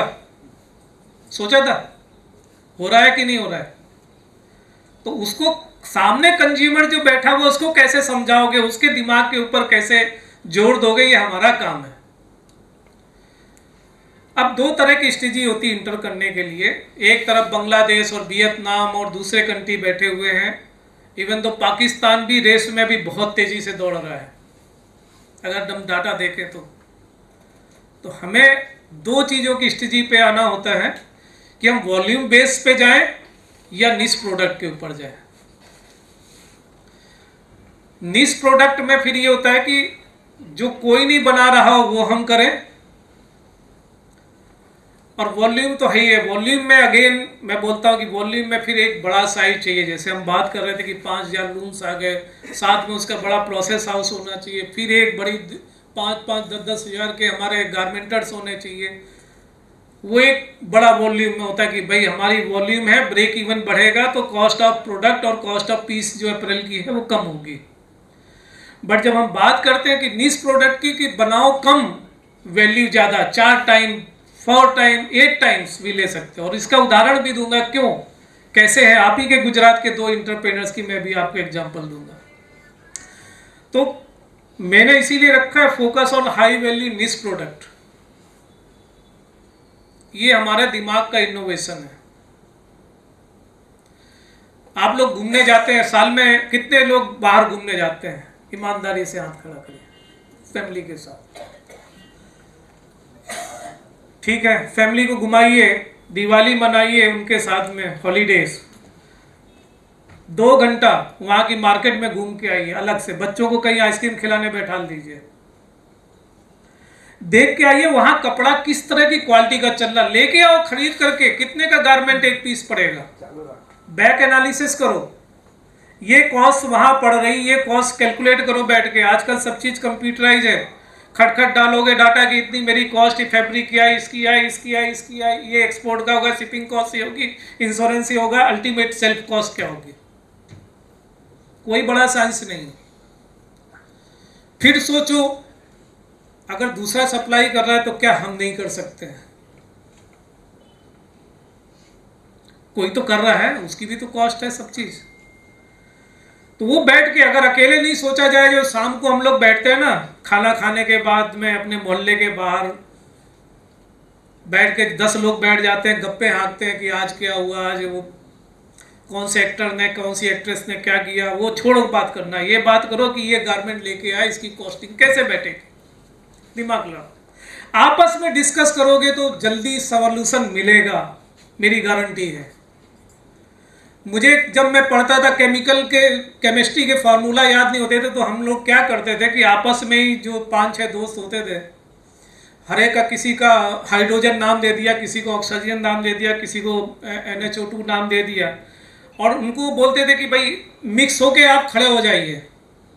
तो जब मिक्स खड़े होके बोलते थे, तीसरे को बोलते थे भाई बता कौन सा फार्मूला का आउटपुट निकला। रिजल्ट अपने आप आपके दिमाग में बैठता चला जाएगा। तो जो शाम को हम गप्पे हाँकते हैं ना, खाना खाने के बाद में अपनी गलियों में बैठ जाते हैं, तो दूसरी चीज़ डिस्कशन के बाद बिजनेस डिस्कशन करना चालू करो। ये लेके आए, इसका हल क्या है। नहीं आए तो मेरे को फ़ोन करके पूछ लो कि सब हमने तो दिमाग लगा लिया, अब आप बताओ क्या हल है। तब तो मज़ा आएगा काम करने में। यस, बच्चे आगे बढ़ रहे हैं तो हम भी आपके लिए रात दिन खड़े हैं। डाइवर्सिफाई इनटू स्पेशलाइज एरिया, मैं बार बार बोल रहा हूँ कि निश प्रोडक्ट स्पेशलाइज एरिया में जाओगे तो ही आपको मार्केट मिलेगी। डिजाइन एंड इनोवेशन, जो मुंद्रा साहब ने भी अपनी बात में बोला।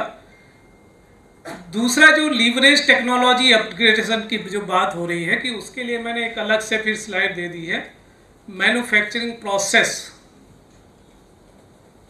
बाहर भेजने का है, क्वालिटी बनाने का है, तो हमें बहुत सी चीज़ें में कई जगह हमें ऑटोमेटेड प्रोसेस भी लेना पड़ेगा, AI का सहारा लेना पड़ेगा। कैसे बेस्ट चीज़ें होती हैं, क्या बेस्ट डिमांड है, सब चीज़ उसमें आपके पास डाटाबेस आ जाए।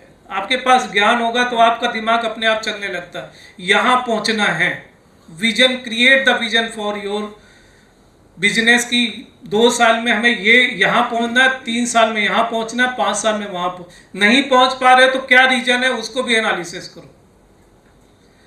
दिमाग अपने आप जवाब देगा। मुद्रा साहब ने कल बोला सर आना है, मैंने कहा सर आज बहुत मुश्किल है, मैं बहुत लेट नाइट लौट रहा हूँ अहमदाबाद बाहर से। बोले नहीं आपको आना है।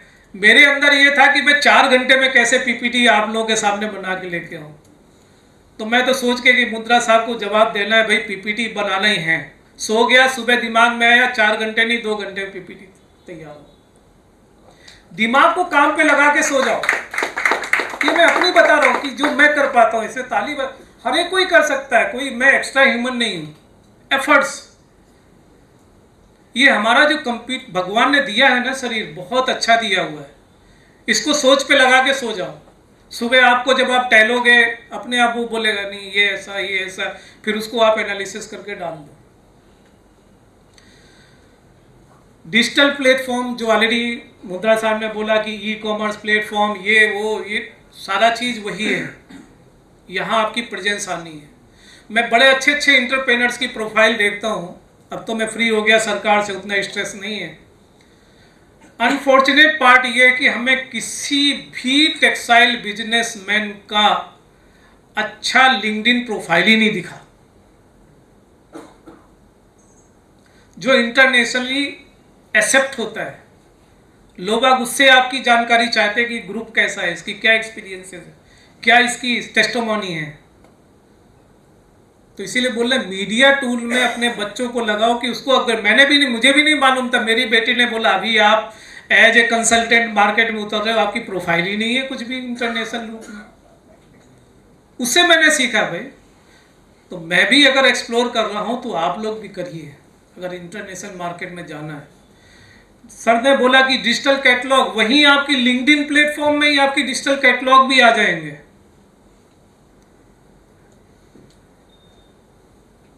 सो डाटा एनालिसिस में ऑलरेडी बोल दिया है। रीट्यून योर प्रोडक्शन प्रोसेस, जो मैं बोल रहा था कि एक्सपोर्ट मार्केट में के छोड़ो, हमारी अंदर में ये आना चाहिए। बिजनेस में बनाना है तो फर्स्ट क्लास बनाना, नो रिजेक्शन वाला माल बनाना है। जब वो विजन रखोगे तो आपका 95% वाला प्रोडक्शन निकलेगा। हम शुरुआत से ही चलेंगे, मार्केट में तो सब बिक जाता है, चलता है, क्या करना है। तो हमारा नीचे वाला भी जो स्टाफ है पूरा उसी पैटर्न में हो जाता है, सब चलता है। सब चलाने वाला काम अब नहीं करना है, द बेस्ट पे लेके जाने का है। 0 डिफेक्ट, कंफर्मेशन टू स्पेसिफिकेशंस क्या है जो हमें सप्लाई करनी है, राइट करेक्टरिस्टिक और मार्केट नीड के हिसाब से। मार्केट ऑलरेडी बोला, एनालिसिस जो आप करोगे अलग अलग सोर्सेस से। जो मैं एग्जांपल दे रहा था यहाँ, तो मैंने बोला था सुप्रीम नॉन ओवन, नाम बहुतों ने सुना होगा, कई चैम्बर के लोग घूम के आए, वापी में यूनिट है उनकी। 20 साल में वो 5th लार्जेस्ट कंपनी हो गए वर्ल्ड के, और हर 1.5 साल में एक नई फैक्ट्री डालते हैं। बिजनेस है तभी तो हो रहा है ना। विजन उनका एक ही था, द वर्ल्ड बेस्ट। दूसरा जो मैं एग्जांपल यहाँ लिखना भूल गया, एक दूसरा आपके दमन के पास में जो सारीग्राम एरिया है, वहाँ स्टार्टा है, आपने अभी नाम सुना होगा। इतना अच्छा वो प्रोडक्ट लेकर के आए, बिल्कुल नया, और टर्न की प्रोजेक्ट में उन्होंने जियो टेक्सटाइल में काम किया। बाद में वो प्रोजेक्ट लेकर के आज यूएस बेस्ड कंपनी आके उनको टेक ओवर करने के लिए तैयार। टेक ओवर भी इस कंडीशन में उन्होंने किया, प्रोडक्शन पूरा प्रोसेस उन्हीं के आदमी एज इट इज रहेंगे, वो खाली एफडीआई पैसा लेंगे खाली, और मार्केटिंग करेंगे प्रोडक्ट का। तो कोई तो हमारे में, ये लोगों में स्ट्रेंथ थी तभी आए। पैसा लगाने वाले आएंगे, मेरे गारंटी है। आप अपने आप को तो काबिल बनाइए, सामने पैसा देने आएगा। एफडीआई में हम बोलते हैं एफडीआई नहीं आ रहा, टेक्सटाइल में 100% एफडीआई के लायक तो हम बनाए अपने आप को। सामने से इन्वेस्टर आएगा कि भाई ये ठीक है, अब आप इस काबिल दिख रहे हो। एक्सपोर्टर्स इंपोर्टर आपको ढूंढते हुए आएगा। आप सस्टेनेबिलिटी टैग तो डालिए मीडिया प्लेटफॉर्म में कि हमारा product end to end sustainable process के थ्रू गुजरा है, उसके ये सर्टिफिकेशंस है। वो मैं आगे अब बताता हूँ क्या क्या सर्टिफिकेशंस होंगे। ऑलरेडी सबसे बड़ी अगर कॉस्ट रिड्यूस करनी है तो 3 चीज़ें आपकी हैं, reduce, reuse and redesign. Simple formula. कैसे उसको हम कर सकते हैं, एनर्जी कंजर्वेशन, प्रोडक्ट, और ये सब चीज़ के लिए आपकी गुजरात गवर्नमेंट पूरा बेनिफिट भी देती है कि अगर आपको ऑडिट, एनर्जी ऑडिट करवाना, ये सब के लिए 50% सहाय भी है। हम लोग उसको भी एक्सप्लोर नहीं कर रहे हैं। जब हम गांधीनगर में बैठते हैं बोलते कितने लोगों ने एप्लीकेशन किया, किसी ने नहीं किया। हम कॉस्ट ही नहीं कम करना चाहते। हम सोचते सरकार दे देगी, कुछ आगे करेगा, सरकार बिजली का बिल में सरकार देगी, आप अपना तो कुछ करो भाई। सरकार से आप इलेक्ट्रिसिटी बिल में ले लोगे, टोटल आपका जो प्रोडक्ट बनाते हो, इवन तो फैब्रिक के केस में देखो तो उसमें कितना इलेक्ट्रिसिटी का 9% होता है। 9% में सरकार ने 30% दे दिया तो कितना रिडक्शन हुआ, 3% खाली। या रॉ मटेरियल कंसोर्सिया बना लो जो 50% आपका होता है। इंटरनेशनल इवन तो रिलायंस के साथ भी बैठोगे कि भैया पर मंथ में इतना टन हमें प्रोडक्शन चाहिए, क्वालिटी का चाहिए, और एक साथ जाओ, देखो आपके साथ रिलायंस कैसा व्यवहार करता है। आप छोटे छोटे जाओगे कि 500 किलो दे दो, 2 टन दे दो, 3 टन दे दो, वो आपका अलग व्यवहार रहेगा, अलग रेट रहेगा। Make a consortia. विश्व में उतरना तो वॉल्यूम होना बहुत जरूरी है क्वालिटी के साथ में, और वॉल्यूम नहीं दे पाए तो कुछ नहीं है। अगर वॉल्यूम स्ट्रेटजी में काम नहीं तो निश प्रोडक्ट के ऊपर स्विच ओवर हो जाइए, जैसा मैंने बोला। ये जो मैंने कॉमन ये किए हुए हैं, ज़्यादा मैं टाइम नहीं लूँगा। ऑलरेडी जिसको पढ़ना है इसमें कि सारे सेगमेंट्स वाइज क्या क्या कर सकते हैं। फ्यूचर टेक्सटाइल्स, अगेन जो नया डिमांड, जो निश प्रोडक्ट की जब हम बात कर रहे हैं, तब आपके ये जो चीज़ें डिमांड जिनकी कभी कम नहीं होगी, वो स्पोर्ट्स एंड मिलिट्री इंडस्ट्री से रिलेटेड जो एप्पल्स लगते हैं या आइटम्स लगते हैं, कभी कम नहीं होगा। आप लिख करके ले लो। और उसी तरह से आगे जो हेल्थ एंड ब्यूटी में अगर आपको बहुत मार्जिन कमाना है, ये 2 प्रोडक्ट में आपने अपने आप को कंसंट्रेट किया। नीश प्रोडक्ट है, बहुत कम प्लेयर हैं। बनाने तो बांग्लादेश को शर्ट बना दें दो आपको। जैसे मैं जब वेस्ट बंगाल में पोस्टिंग में था, मैंने कहा वेस्ट बंगाल सबको ट्राउजर पहनाना, लुंगी बनाने वाले हमारे वेस्ट बंगाल के भाइयों को सिखा के आ गया था। वहाँ की कमी ढूंढो, कहाँ क्या है।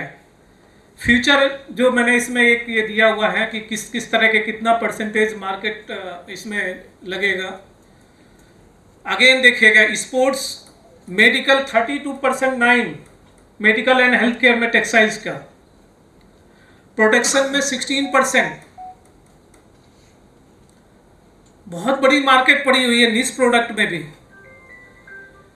अब आते हैं strengthening supply chain, infrastructure and logistic. यहाँ क्यों रखा है, क्योंकि लीड टाइम बहुत हमें छोटा मिलता है, रिस्पॉन्ड टाइम।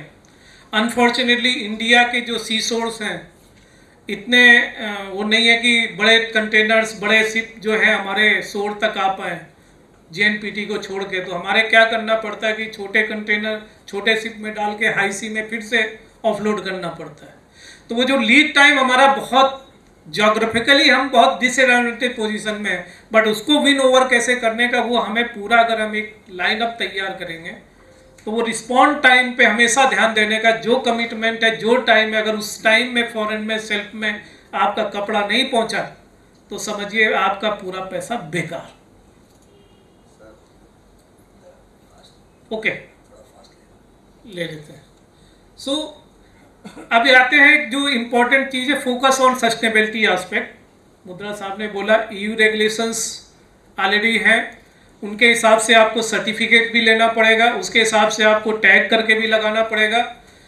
ये ग्लोबल कुछ मैंने इसमें लिए हुए हैं, आप लोग उसमें प्रेजेंटेशन में देख सकते हो कि अलग अलग जो सर्टिफिकेशन चाहिए, अलग अलग रिक्वायरमेंट है। अभी तक कोई इंटरनेशनल एक्सेप्टेड ऐसा कुछ नहीं है, it depends upon the buyer क्या डिमांड करता है कि किस तरह का सर्टिफिकेशन के साथ में आपको गुड्स भेजने का है। ये डिफरेंट इसमें मैंने नॉर्म्स इसमें रखे हुए हैं आप लोगों के लिए।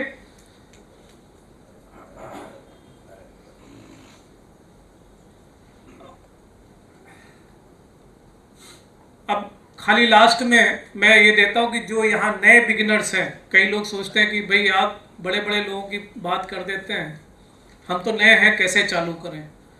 कुछ भी कॉम्प्लिकेटेड अब नहीं रह गया है, सिंपल से प्रोसेस है। अपना बिजनेस का माइंड मेकअप करिए। एग्जिस्टिंग में भी अगर आप हैं तो एक अलग एक्सपोर्ट की आपकी ब्रांच खोल लीजिएगा। नया नाम देना है उसको आप दे करके DGFT के साथ में आप एक एक्सपोर्ट लाइसेंस ले लीजिएगा।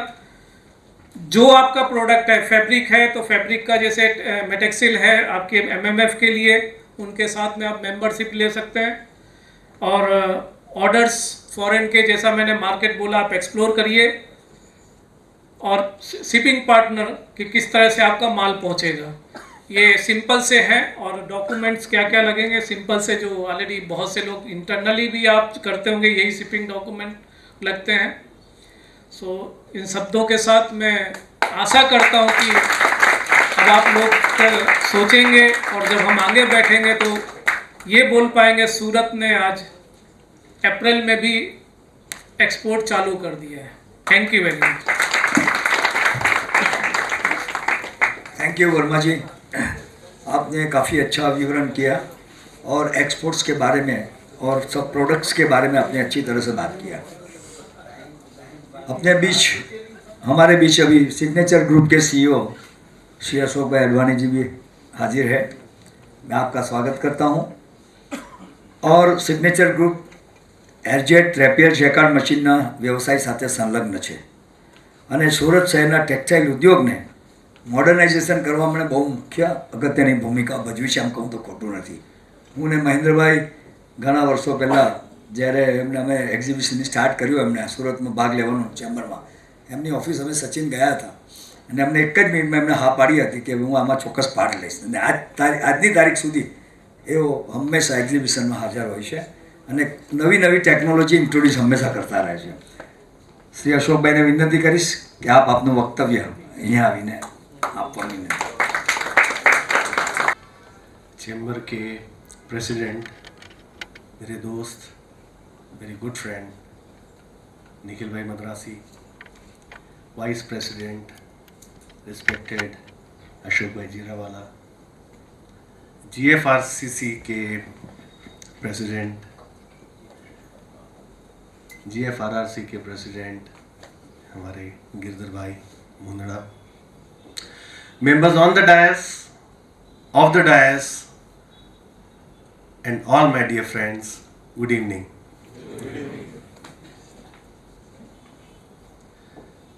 गिरधर बाबू का कॉल आया था, उन्होंने बोला टेक्सटाइल वीक मना रहे हैं और आपको आना है।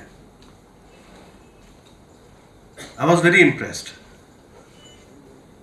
जनरली ऐसा होता है दोस्तों, टेक्सटाइल सेमिनार में ये मुझे बुलाते हैं, कई बार इन्होंने टेक्सटाइल सेमिनार हमने मिलके किया है, पर जब मैंने सुना टेक्सटाइल वीक, मैं बहुत इम्प्रेस हुआ कि 7 दिन तक टेक्सटाइल का उत्सव मनाया जाएगा।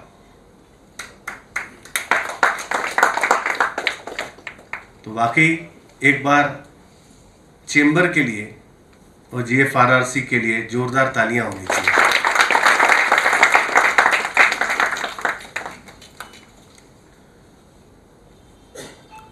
दोस्तों, मुझे ऐसा बताया गया कि आप फ्यूचर ऑफ टेक्सटाइल के बारे में बात करिए, क्योंकि मुंदड़ा जी का बोलना था आप ऑल ओवर वर्ल्ड जाते हैं, घूमते हैं, यू आर अ इंजीनियर, तो आपको थोड़ी टेक्नोलॉजी की समझ है। तो मैं उनको बोला बिल्कुल मैं बोलूंगा, लेकिन साथ साथ में सूरत के टेक्सटाइल और फैब्रिक की जर्नी भी हम साथ में बात करेंगे आज। दोस्तों, मुझे लगता है कि ये मैं स्पीच दूं, आप सुनो, इसके जगह हम इंटरैक्टिव सेशन रखें। अच्छा मुझे बताइए कितने लोग यहाँ वीवर्स हैं? वीवर कितने लोग हैं? Very nice. कितने लोग वीवर बनना चाहते हैं जो यहाँ आए हैं, जो वीविंग से नहीं है? Very nice. और मुझे खुशी इस बात की है कि आज हमारे बहुत सीनियर वीवर्स भी यहाँ हैं, सीनियर लोग जो सूरत को नज़दीक से देख चुके हैं। उनके साथ मैं 10 मिनट 5 मिनट की सूरत की जर्नी शेयर करूंगा। किसी को पता है कि सूरत का फाउंडर कौन है? सूरत को बनाया किसने है? एनीबडी? देखिए मैं आपको बताता हूं। सूरत 1524 में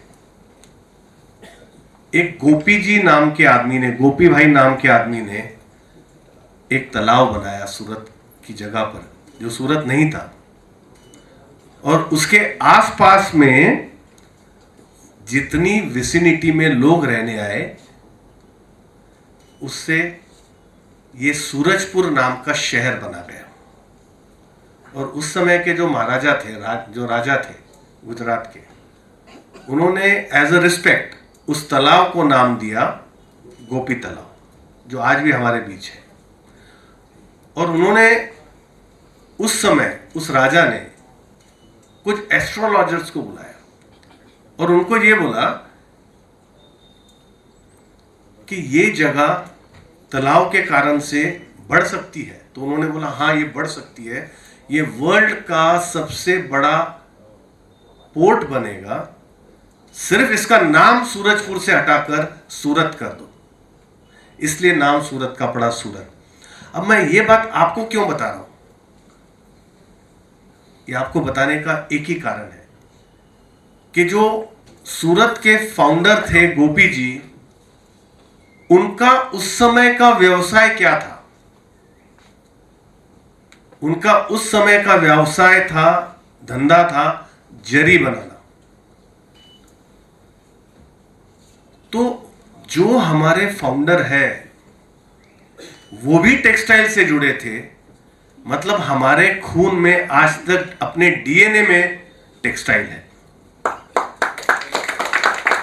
सूरत के डीएनए में ही फैब्रिक बनाना है, टेक्सटाइल बनाना है। Over a period of time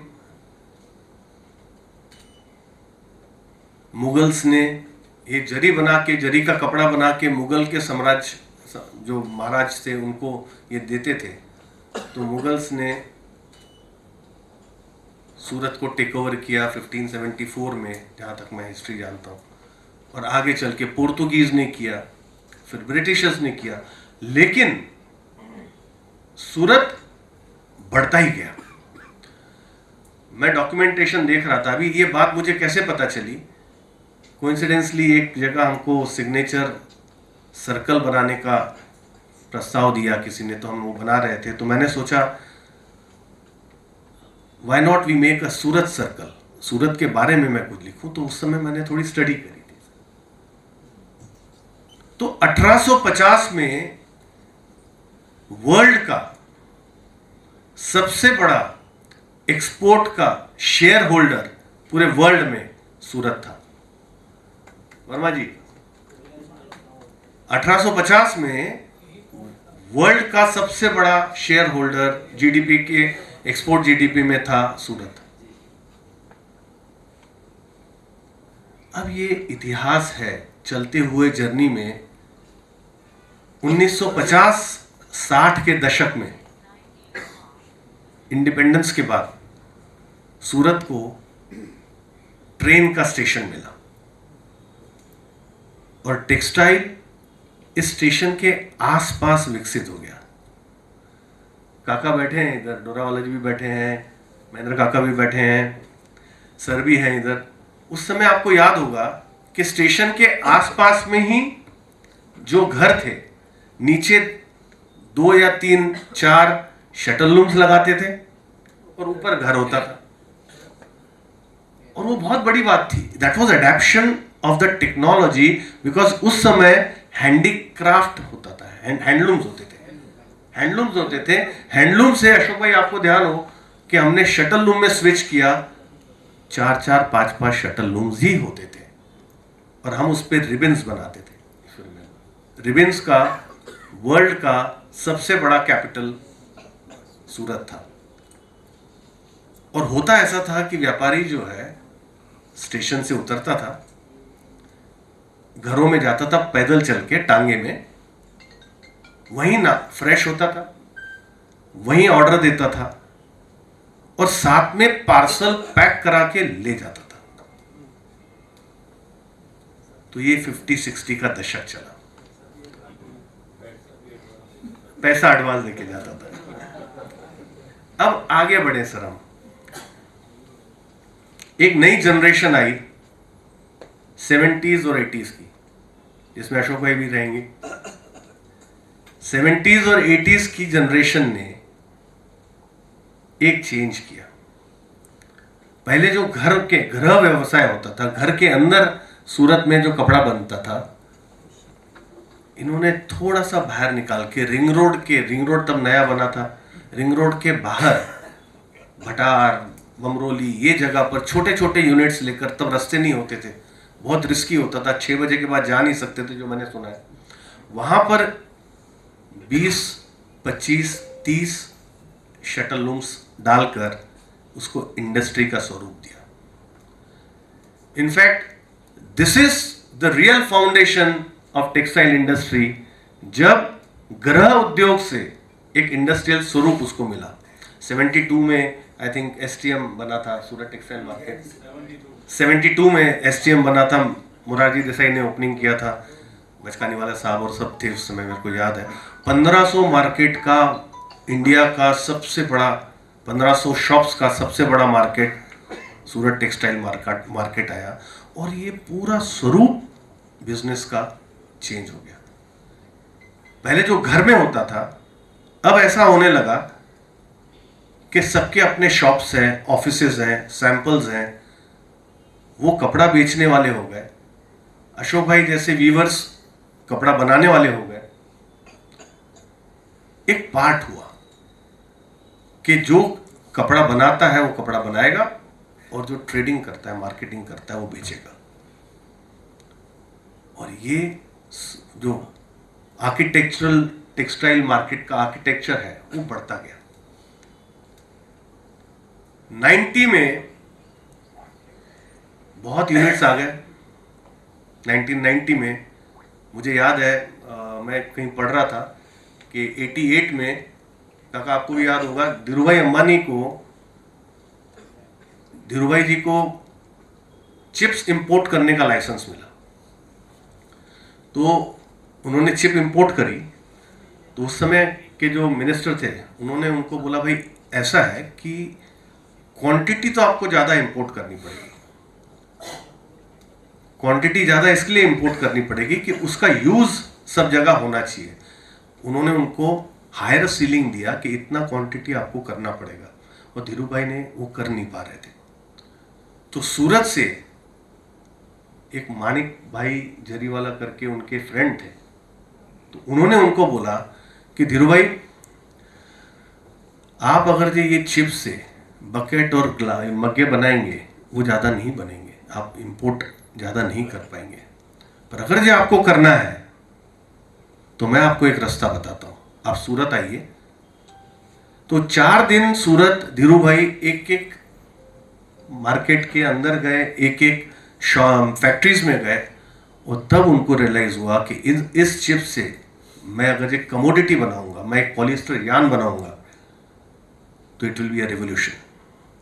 और 1992 में हजीरा वाला रिलायंस का आई थिंक यूनिट उन्होंने इस्टेब्लिश किया, and that was the revolution दोस्तों, कि एक ही जगह पे, see consolidation of the industries coming up.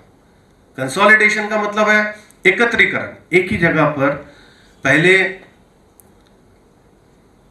Looms की फैक्ट्रीज बनी, फिर मार्केट्स बने। अब लूम के लिए जो यान चाहिए, वो भी आपके सूरत में बन रहा है। जो क्वांटिटी भी बना रहे हैं, क्वालिटी भी बना रहे हैं। तो 90s से 2000 के दौर में 8 लाख शटल लूम्स इस्टेब्लिश हो गए सूरत में। 8 लाख बहुत बड़ा वॉल्यूम होता है। और इस 8 लाख लूम्स को कैटर करने के लिए बहुत सारी दुकानें आ गई और पूरे इंडिया से बहुत सारे माइग्रेंट्स आए पैसा लेकर. They brought lot of money और वो उन्होंने इन्वेस्ट किया सूरत में और सूरत की इकोनॉमी में बूस्ट आया. जो 2000 की डिकेड है, 2000 से 2010, आप जर्नी में साथ चल रहे हैं मेरे. देखिए 2010 आई फील वो सबसे गोल्डन एरा है. 2000 में ये रियलाइज हो गया कि हम 8 लाख शटल लूम्स पे कपड़ा तो बना ले रहे हैं, अब बेचने के लिए प्लेन कपड़ा नहीं चलेगा, इसके ऊपर कुछ वैल्यू एडिशन करनी पड़ेगी. तो उस समय सर राइट है, हमने एम्ब्रॉयडरी लॉन्च करी. एम्ब्रॉयडरी मशीन्स आई, डाइंग यूनिट्स आए, प्रिंटिंग यूनिट्स आए और जो कपड़ा सस्ते में बिकता था उस रुपी को हमने एक्सटेंड किया, उसको वैल्यू एडिशन करके हम उसको महंगा बेचने लगे और उससे सूरत इंडस्ट्री को बहुत बड़ा बूस्ट मिला. कपड़ा बनाने वाले कपड़ा बनाते थे, कपड़ा बॉम्बे जाके बिकता था. पहले ये कपड़ा बॉम्बे जाके बिकता था, अब बॉम्बे वाले यहां आके लेते हैं और इतना बूस्ट मिला कि 2000 से अशोक भाई अभी बॉम्बे वाले नहीं, बनारस वाले भी यहाँ वहाँ उसका भी मार्केट नहीं है. अभी तो सचिन में मिलते हैं. तो सर ये फैशन का जो दौर चला ना 2000 टू 2010, इसमें बहुत वैल्यू एडिशन की मशीन्स आए, ग्रोथ आई एंड सूरत के कपड़े को मान मिलने लगा, आदर होने लगा, क्योंकि हम ऐसे अच्छे डाइंग यूनिट्स बना दिए, प्रिंटिंग यूनिट्स बना दिए, एम्ब्रॉयडरी यूनिट बना दिए. 2010 के बाद ये वापस ध्यान में आ गया कि चलो वैल्यू एडिशन तो बहुत हो गई, आगे क्या. तो 2010 के बाद फैब्रिक वीविंग का दौर चला जो आज तक चल रहा है 2025 तक. अब लोगों के समझ में आ गया कि सस्ता कपड़ा नहीं चाहिए. पहला क्राइटेरिया है कपड़ा अच्छा चाहिए. अच्छे की परिभाषा क्या? अब आप एक ब्रांड का कपड़ा लेते हैं और एक नॉन ब्रांड की वाइट शर्ट लेते हैं. वाइट शर्ट, दोनों वाइट शर्ट है, लेकिन ब्रांड वाली आप क्यों पहनते हैं? क्योंकि उसके ऊपर वीविंग में ख्याल दिया हुआ है, यान ऐसा यूज किया हुआ है जो सॉफ्ट है. मेरे पहनने के बाद मुझे सॉफ्ट फील होता है. उसके ऊपर डाइंग की ऐसी टेक्निक्स यूज करी हुई है कि उसका सॉफ्टनर ज्यादा अच्छा है. तो लोगों के ध्यान में आ गया कि सिर्फ एम्ब्रॉयडरी, सिर्फ प्रिंटिंग करके नहीं चलेगा, कपड़े की बैठक अच्छी आनी चाहिए. और इस कारण से 2010 से high speed machines, high technology looms Surat में आने लगी. लोगों को उसकी नीड थी. लोग चाहते थे कि हमारे पास हाई क्वालिटी की मशीन चाहिए, कंसिस्टेंट मशीन चाहिए, फॉल्टलेस कपड़ा बनना चाहिए, जो शटल लूम पे पॉसिबल नहीं था. फॉल्टलेस कपड़ा बनने के लिए हाई टेक्नोलॉजी की मशीन्स चाहिए. कंसिस्टेंटली एक ही कपड़ा एक ही स्पीड पर लॉन्ग टर्म चलाने के लिए रेपियर्स चाहिए. वो शटल वाले लूम पर पॉसिबल नहीं था. इस कारण से शटललेस लूम आने लगे.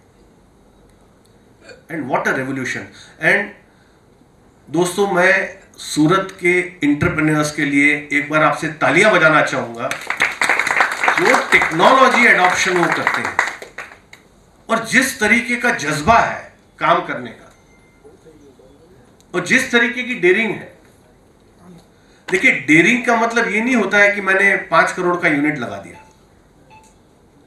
डेयरिंग का मतलब होता है कि मैंने 5 करोड़ का यूनिट लगाया, उसको सक्सेसफुल किया, in the span of 12 months मैंने 5 करोड़ का एक्सपांशन किया। और ये जज्बा सूरत के एंटरप्रेन्योर्स में कूट कूट के भरा है, पूरे वर्ल्ड में कहीं नहीं है। 2010 से लेकर 2025 तक you will be shocked to know 1.5 lakh shuttleless machines आई है, जिसमें रेपियर जकार्ड्स हैं, वाटर जेट्स हैं, एयर जेट्स हैं। 1.5 लाख मशीन्स इंपोर्ट हुई है और सक्सेसफुली रन कर रही है। क्वांटम आ रहा है और साथ साथ में इसके आसपास की सारी इंडस्ट्रीज डेवलप होने लगी। आपकी यान डाइंग की इंडस्ट्री डेवलप हो गई, फैब्रिक डाइंग की इंडस्ट्री डेवलप हो गई। और जो फिगर्स मेरे सामने आए हैं मैं आपके साथ शेयर करना चाहूंगा। आज से 5 साल पहले तक 3 करोड़ मीटर कपड़ा डेली सूरत बनता था। 3 करोड़ मीटर कपड़ा डेली बनता था। ये 5 सालों के अंदर 4.5 करोड़ मीटर डेली कपड़ा बनने लगा है। 4.5 करोड़ मीटर कपड़ा मतलब कितना हुआ कि इस प्लैनेट को आप 3 बार फोल्ड कर देंगे ना तो भी 4.5 करोड़ मीटर में बचेगा। This big quantity of fabric is being built here, manufactured here, weaved here. इस 4.5 करोड़ मीटर कपड़े को डाइंग और प्रिंटिंग करने के लिए 450 डाइंग मिले हैं सूरत में। एक डाइंग मिल का प्रोजेक्ट आप नया डालने जाओ तो 20 से 25 करोड़ के नीचे का नहीं है। वर्ल्ड में इतनी कंसोलिडेटेड इंडस्ट्री कोई नहीं है जो मैं आपके साथ शेयर करूंगा। ये डाइंग और प्रिंटिंग 450 मिलों में करने के बाद इस पे वैल्यू एडिशन करने के लिए you will be shocked to know 2 lakh embroidery मशीनें हमारी आई है। 2 लाख एम्ब्रॉयडरी मशीनें। इसका वॉल्यूम आप समझते हैं कितना होता है? पूरे वर्ल्ड में चाइना से गई हुई मशीन्स, एम्ब्रॉयडरी मशीन्स, चाइना ने आज तक 3.5 लाख मशीनें बनाई है, जिसमें से 2 लाख प्लस मशीनें केवल सूरत में आई है। Check the volume, check the volume. इसके बाद 1 लाख वाटर जेट्स आ गई, 50 लाख एयर जेट्स और रिपेयर जकार्ड्स आ गई। 50,000 रिपेयर जकार्ड्स और आ गए।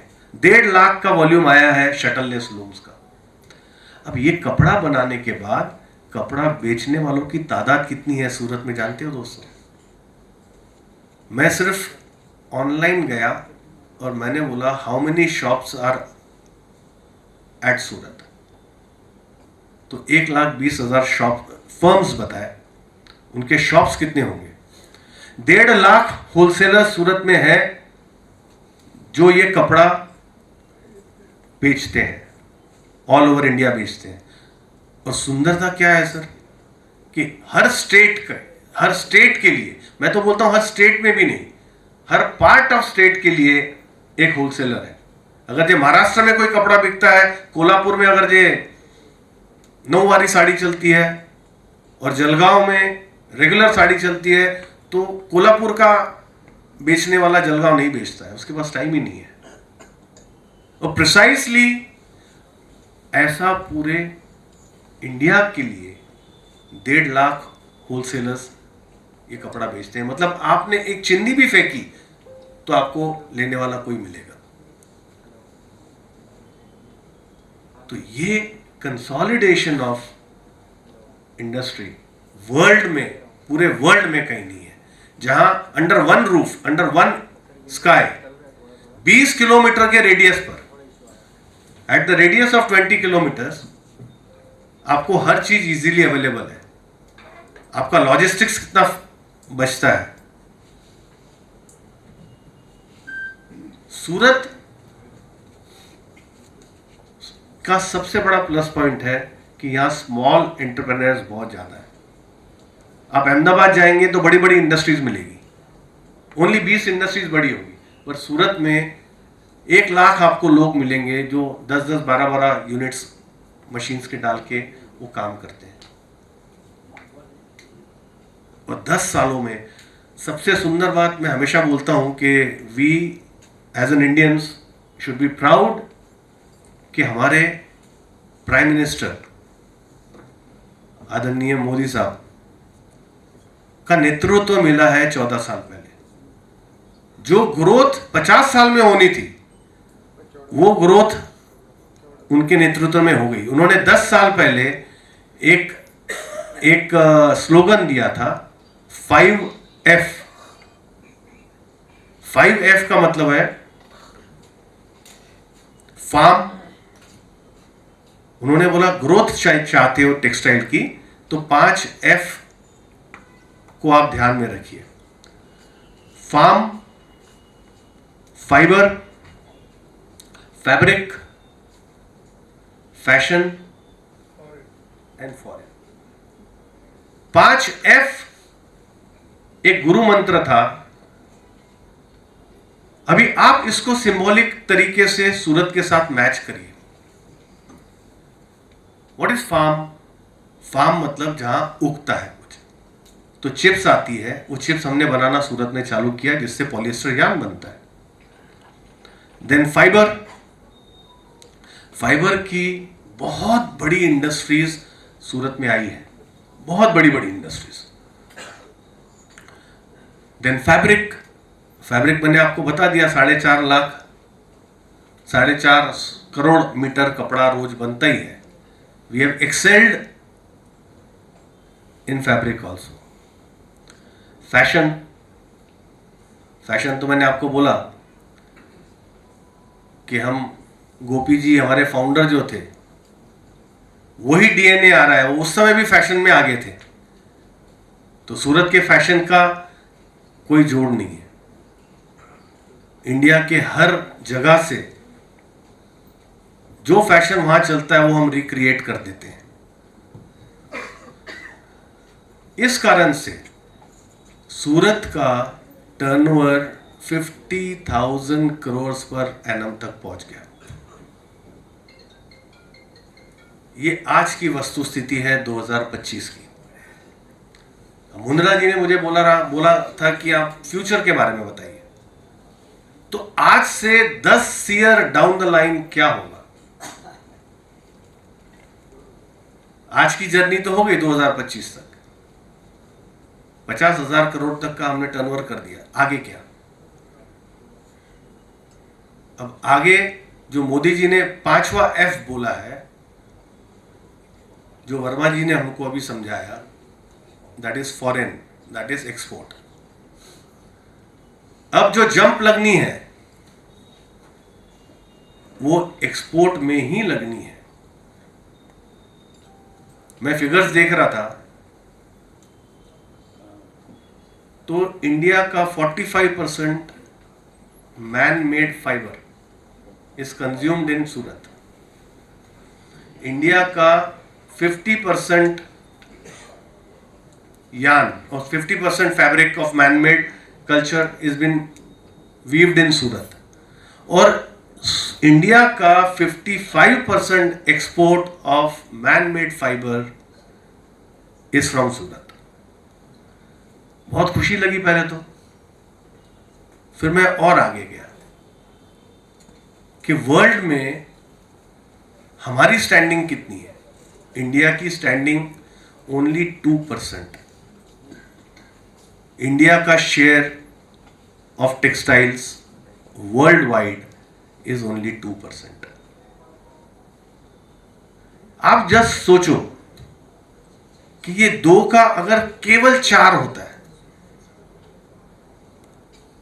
इनफैक्ट पूरा इंडिया, हर एक जन ये सोच रहा है कि हमारे पास बहुत बड़ा स्कोप है, हम 20% ले जाएंगे export share of India export share of India textile and export. मैं बोलता हूं केवल 2 का 4 होगा तो कितनी बड़ी रिवॉल्यूशन आएगी। और वो क्यों होगा?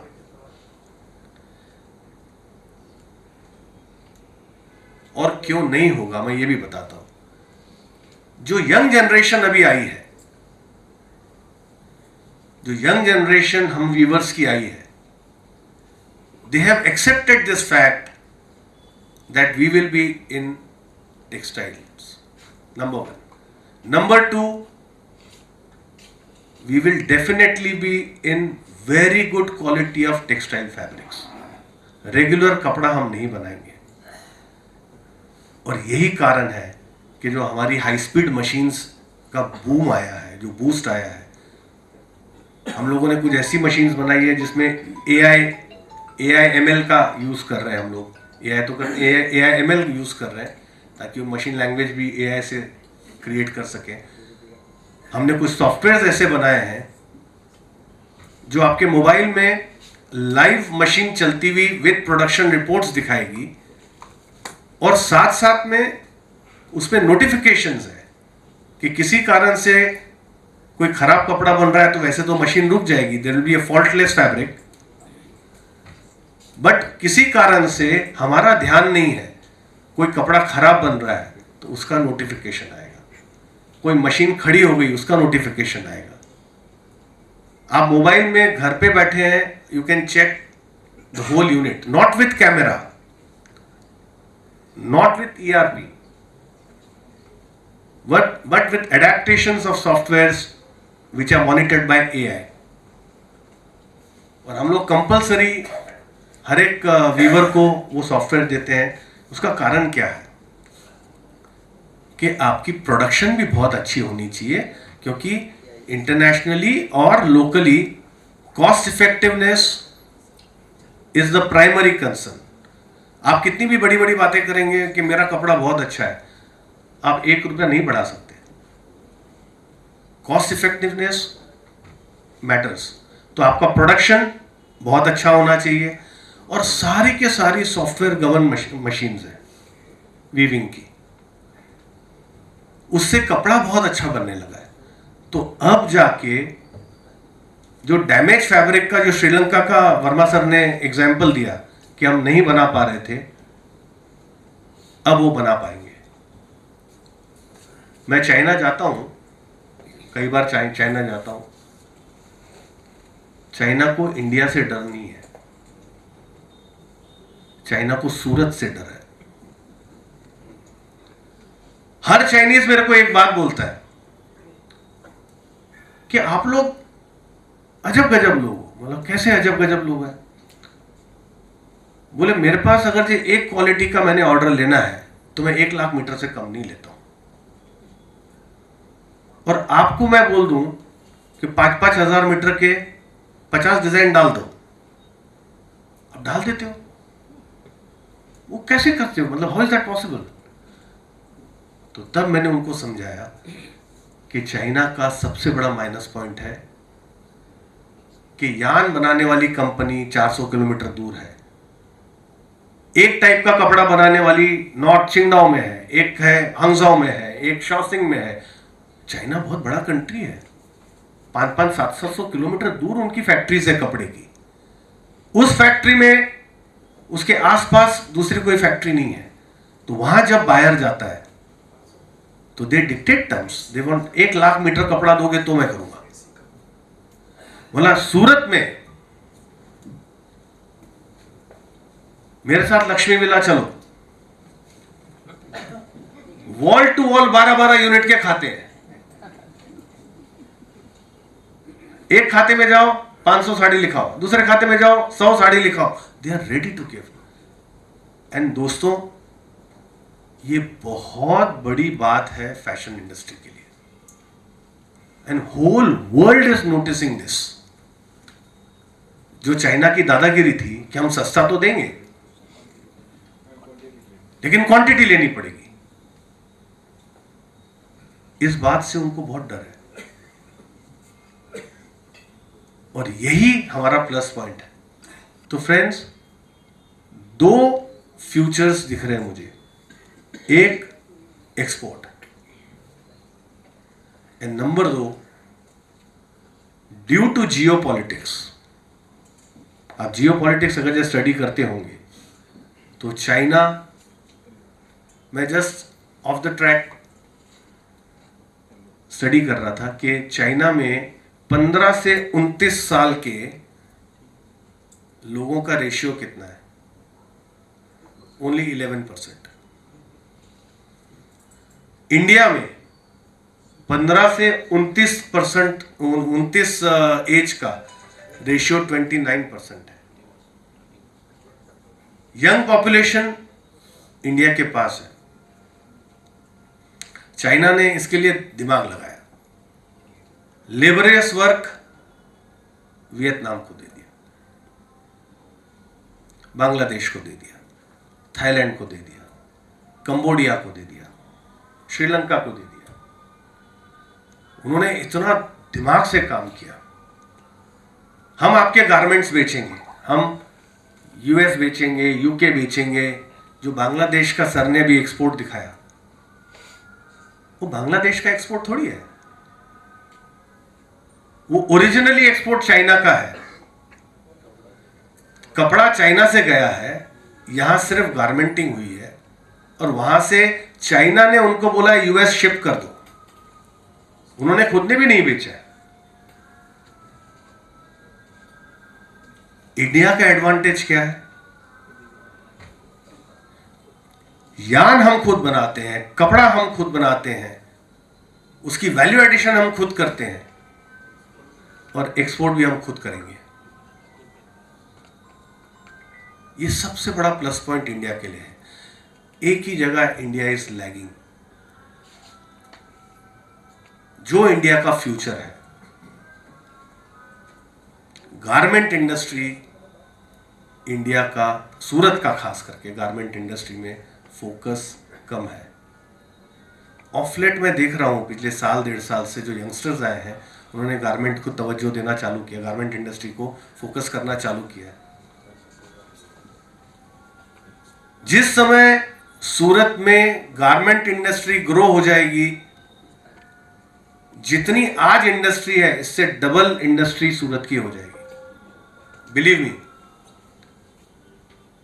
ऑल ओवर इंडिया तो अपना माल जाता ही है, ऐसा तो नहीं है कि ऑल इंडिया और सब जगह माल नहीं जाता है।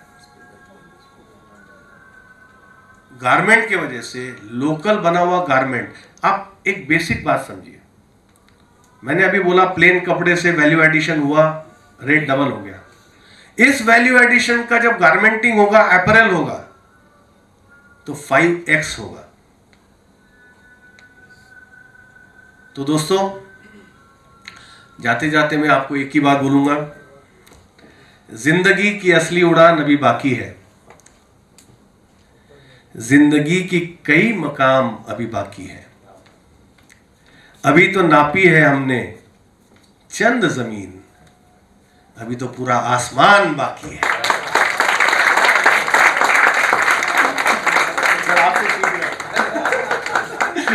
Thank you friends. बांग्लादेश के लिए मैं एक छोटी सी बात कहकर जाऊंगा कि जो बांग्लादेश है, बांग्लादेश के जियोपॉलिटिक्स के वजह से एक्सपोर्ट बहुत प्रभावित हुआ है। एक्सपोर्ट अभी नहीं होगा, वो सारा फोकस इंडिया की तरफ है। कंबोडिया में गृह युद्ध चालू है, सिविल वॉर चालू है, तो वहां पॉसिबल नहीं है। थाईलैंड जो है या हांगकांग जो है, इनको चाइना खुद प्रमोट नहीं कराना चाहता है फॉर देयर ओन रीजंस। तो इंडिया को बहुत बहुत बड़ा स्कोप है कि हम गारमेंटिंग करके एपरल्स बना के एक्सपोर्ट करें।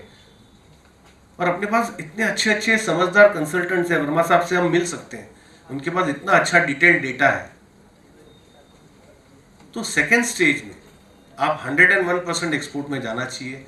Future of India is garmenting and export. Thank you friends. Thank you. આપણે થોડા ક્વેશ્ચન આન્સર્સ લઈએ. જો તમારા મનમાં કંઈ પ્રશ્નો હોય તો આપણે shall we take the question answer. આપણે કરવું છે ક્વેશ્ચન આન્સર. આપને કોઈ સવાલો છે તો હા. તો વર્માજી આપણે ભોજન સાથે લેવાનું છે એટલે 2 મિનિટ કે આપણી જે પ્રશ્નો હોય કોઈના તો વર્મા સાહેબ જે આપણને મળ્યા છે અત્યારે સ્પીકર તરીકે, એમની પાસે ટાઈમ લેવો પડે, એપોઇન્ટમેન્ટ લેવી પડે. આ તો રિટાયર્ડ છે અને આપણને આટલી સેવા આપે છે અને અમદાવાદથી અહીંયા આવ્યા છે. આ નાની વાત નથી આપણા માટે, એટલે તમારે કોઈના મનમાં કોઈ પણ સવાલ હોય ઇન્ડસ્ટ્રીઝ માટે તો પૂછી શકો. પછી પાછા અવેલેબલ કરવા મુશ્કેલ પડશે.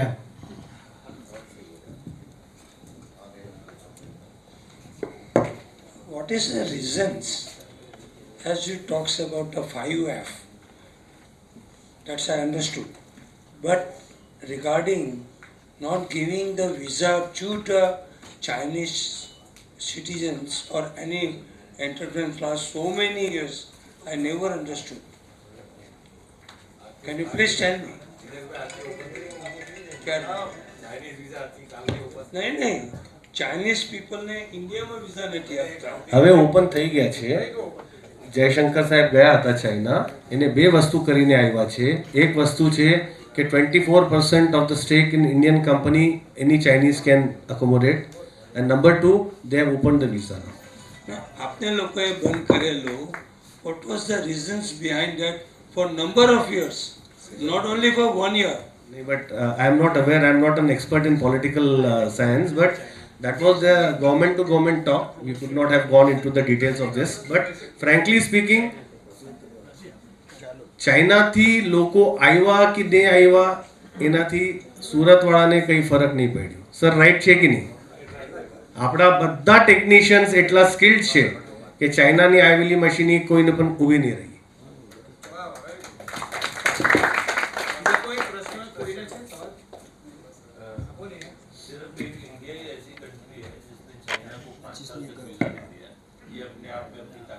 रिकॉर्ड है, this is a record in the world, this is a record in the world. What was the benefit of it?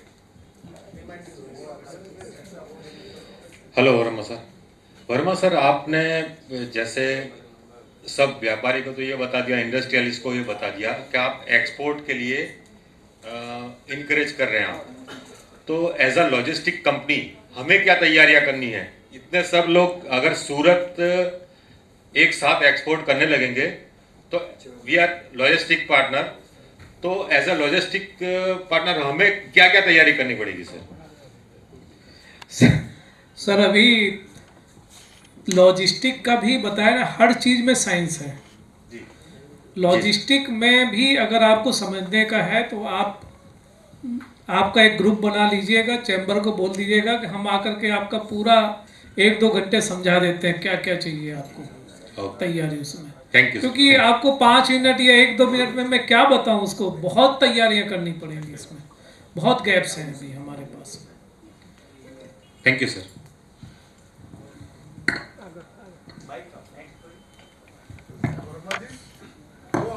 Verma ji आपने बोला 3000 बांग्लादेश ने टेक्नीशियन को भेजा था कोरिया. 300 सर 300 उसी तरह का एक प्रपोजल अपने गवर्नमेंट ऑफ इंडिया को दीजिए कि कम से कम 4-5 हजार आदमी गवर्नमेंट के खर्चे पर कोरिया या जहाँ भी इसका गारमेंट्स का है वो ट्रेनिंग के लिए भेजे. ये एक ऐसा कुछ है कि चैम्बर के थ्रू उसको फॉरवर्ड करें, ऐसा कोई प्लानिंग पूरा ये जरा कोशिश करेंगे डोरा साहब, बट अब ये हम बहुत उसके आगे निकल चुके हैं. ये जब शुरुआत होती है, जब बिगनिंग होती है, आज की तारीख में सर हम सूरत में अगर हम बोलें, आज साउथ में चले जाइए, तिरुपुर आपकी टीम 2 बार जा चुकी है. एक फैक्ट्री 10-10 हज़ार वर्कर काम कर रहे हैं. एक हमारा माइंडसेट है, पहली बात तो एक सूरत के माइंडसेट से निकलना पड़ेगा, कॉन्ट्रैक्ट वर्कर का पीछा छोड़ना पड़ेगा अगर एक्सपोर्टर्स में जाना है. कॉन्ट्रैक्ट वर्कर आपको कभी क्वालिटी नहीं दे पाएगा, लिख के ले लो मेरा. Hire the professionals. आज हमने प्रोफेशनल हायर नहीं करके एमएसएमई में हमने कॉस्ट एडवांटेज लिया, लेकिन प्रोफेशनल नहीं लेकर के आज टेक्सटाइल के इंस्टीट्यूट बंद करवा दिए. ये भी सच्चाई है. अगर आपने एक प्रोफेशनल रखा होता ला करके, एक बच्चे को लाया होता, बोला भाई देख मैं एफिशिएंसी मेरी 80% आ रही, इसको 82 में ले जाना है, 85 में लेके जाने का है, तो तेरी पगार मिलेगी तो नहीं मिलेगी. वो आपको 85 से 90 में लाके बता देता, क्योंकि वो टेक्निकली उसको मालूम है, चीज़ों को समझदार है. जो हम हाई एंड मशीन की बात करते हैं, हाई एंड में प्रोफेशनल ही आपको सारी चीज़ें आउटपुट बता सकते हैं, नई चीज़ बता सकते हैं। आईए एनेबल्ड, अभी अडवाणी जी ने बताया कि आईए एनेबल्ड मशीनें आ गई। अब वो जो आपका प्रोफेशनल्स है जो खाते में काम कर रहा है, उसको अगर समझ नहीं है एआई का, तो आपको क्या उसके बताएंगे? बोल, एक सिंपल सा रीजन है, अगर हमें स्मार्टफोन है हमारे पास में, उसको यूज ही करना नहीं आता तो स्मार्टफोन लेने का मतलब क्या है? सो इसी तरह से हमें अगर आगे बढ़ने का, हाई एंड वैल्यू पे अगर पहुंचने का है, तो hire the professional, their services, mind it. थोड़ा सा पैसा लगता है, अभी आज प्रेजेंटेशन नहीं मुझे टाइम मिला, 2-3 स्लाइड उसके लिए भी रखा था कि प्रोफेशनल हायर करके आप उसमें से आपको लगता है कि हमें ज़्यादा लगेगा। आपको एक सिंपल सा एग्जांपल साउथ की एक केपीआर मिल का अगर आप देखिए, मैं खुद गया था, मेरे कमेंट ये थे कि अगर इतनी अच्छी फैसिलिटी टेक्सटाइल मिल वाले दें तो शायद मैं नौकरी नहीं छोड़ता, सरकार में नहीं आता। That was my comment. वहाँ उन्होंने पूरा का पूरा एक टाउन वर्कर्स के लिए बसा रखा है, हॉस्टल बना रखा है कि वो पैदल चल के जाएं, और उनकी जो ग्रोसरी आइटम है, कुछ भी, उनको कुछ पैसा नहीं पे करना है, खाली नाम और अपना एम्प्लॉयर कोड डालने का, लेके आने का है। लड़कियां काम करती हैं, उनको वहाँ उन्होंने ब्यूटी पार्लर बना रखा है, जाने का है, बस अपना एम्प्लॉय कोड डालने का, आ जाने का, पैसा उसकी सैलरी से कटेगा। अगर 5000 बच्चियां वहाँ काम करती हैं, इन हाउस इतनी फैसिलिटी, बिल्कुल शहर जैसी फैसिलिटी है कि उनको सिनेमा देखना है, क्या वो प्रॉफिट नहीं कमा रहे हैं? हमें क्यों लगता है कि वो वर्कर अनरेस्ट हो गए यहाँ पे?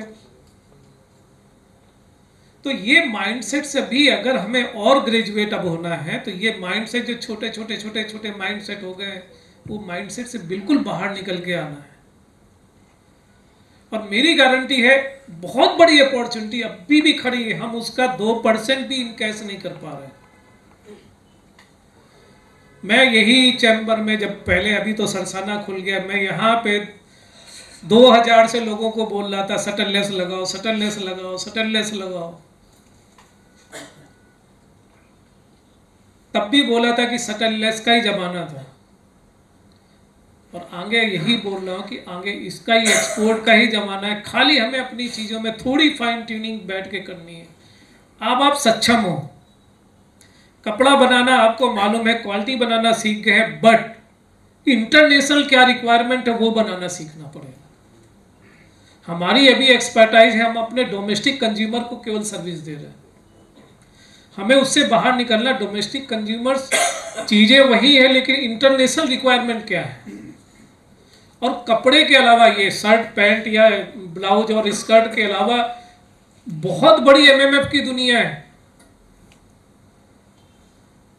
आज वर्ल्ड में 65% एमएमएफ यूज होता है, 35% अदर फाइबर यूज होते हैं। हम उल्टा जा रहे हैं, हमारा 60% कॉटन और अदर फाइबर है, 30-40% एमएमएफ। इसको रिवर्स जिस दिन करके लेके आ गए, हम एक्सपोर्ट क्यों नहीं बढ़ पा रहा है? क्योंकि स्टैग्नेट इसके लिए हो गया कि पहले हमारा 50 बिलियन का एक्सपोर्ट होता था, आज 32 पे आ गए।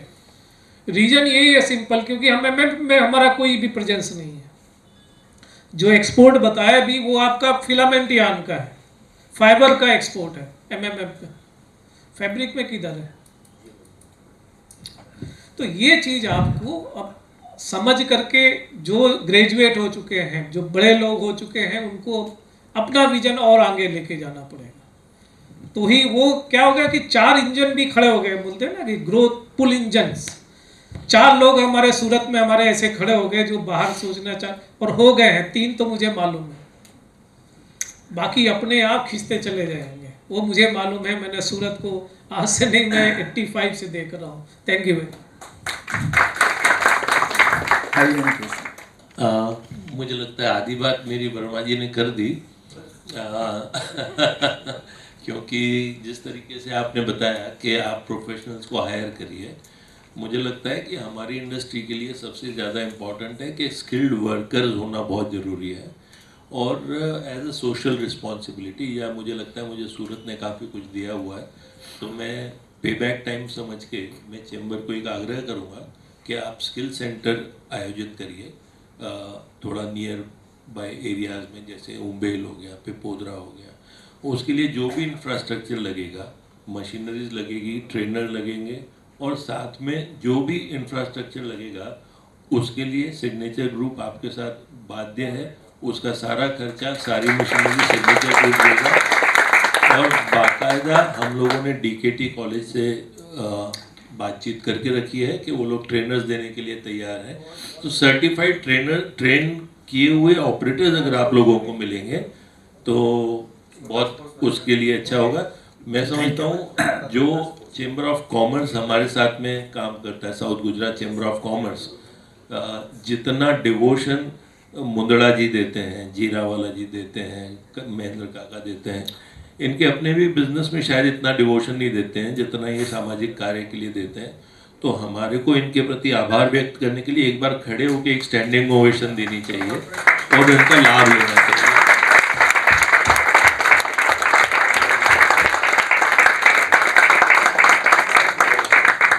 જીરાવાલા સાહેબ, તમારા માટે સ્પેશિયલી કહું છું, તમે કરી શકો, તમે સ્કિલ ડેવલપમેન્ટ પ્રોગ્રામ ચાલુ કરો, હું તમારી સાથે બધું છોડીને આવી જઈશ, કારણ મશીન આટલા બધા આવી ગયા છે, એમને ચલાવવા માટે આપણે સારા માણસો જોશે.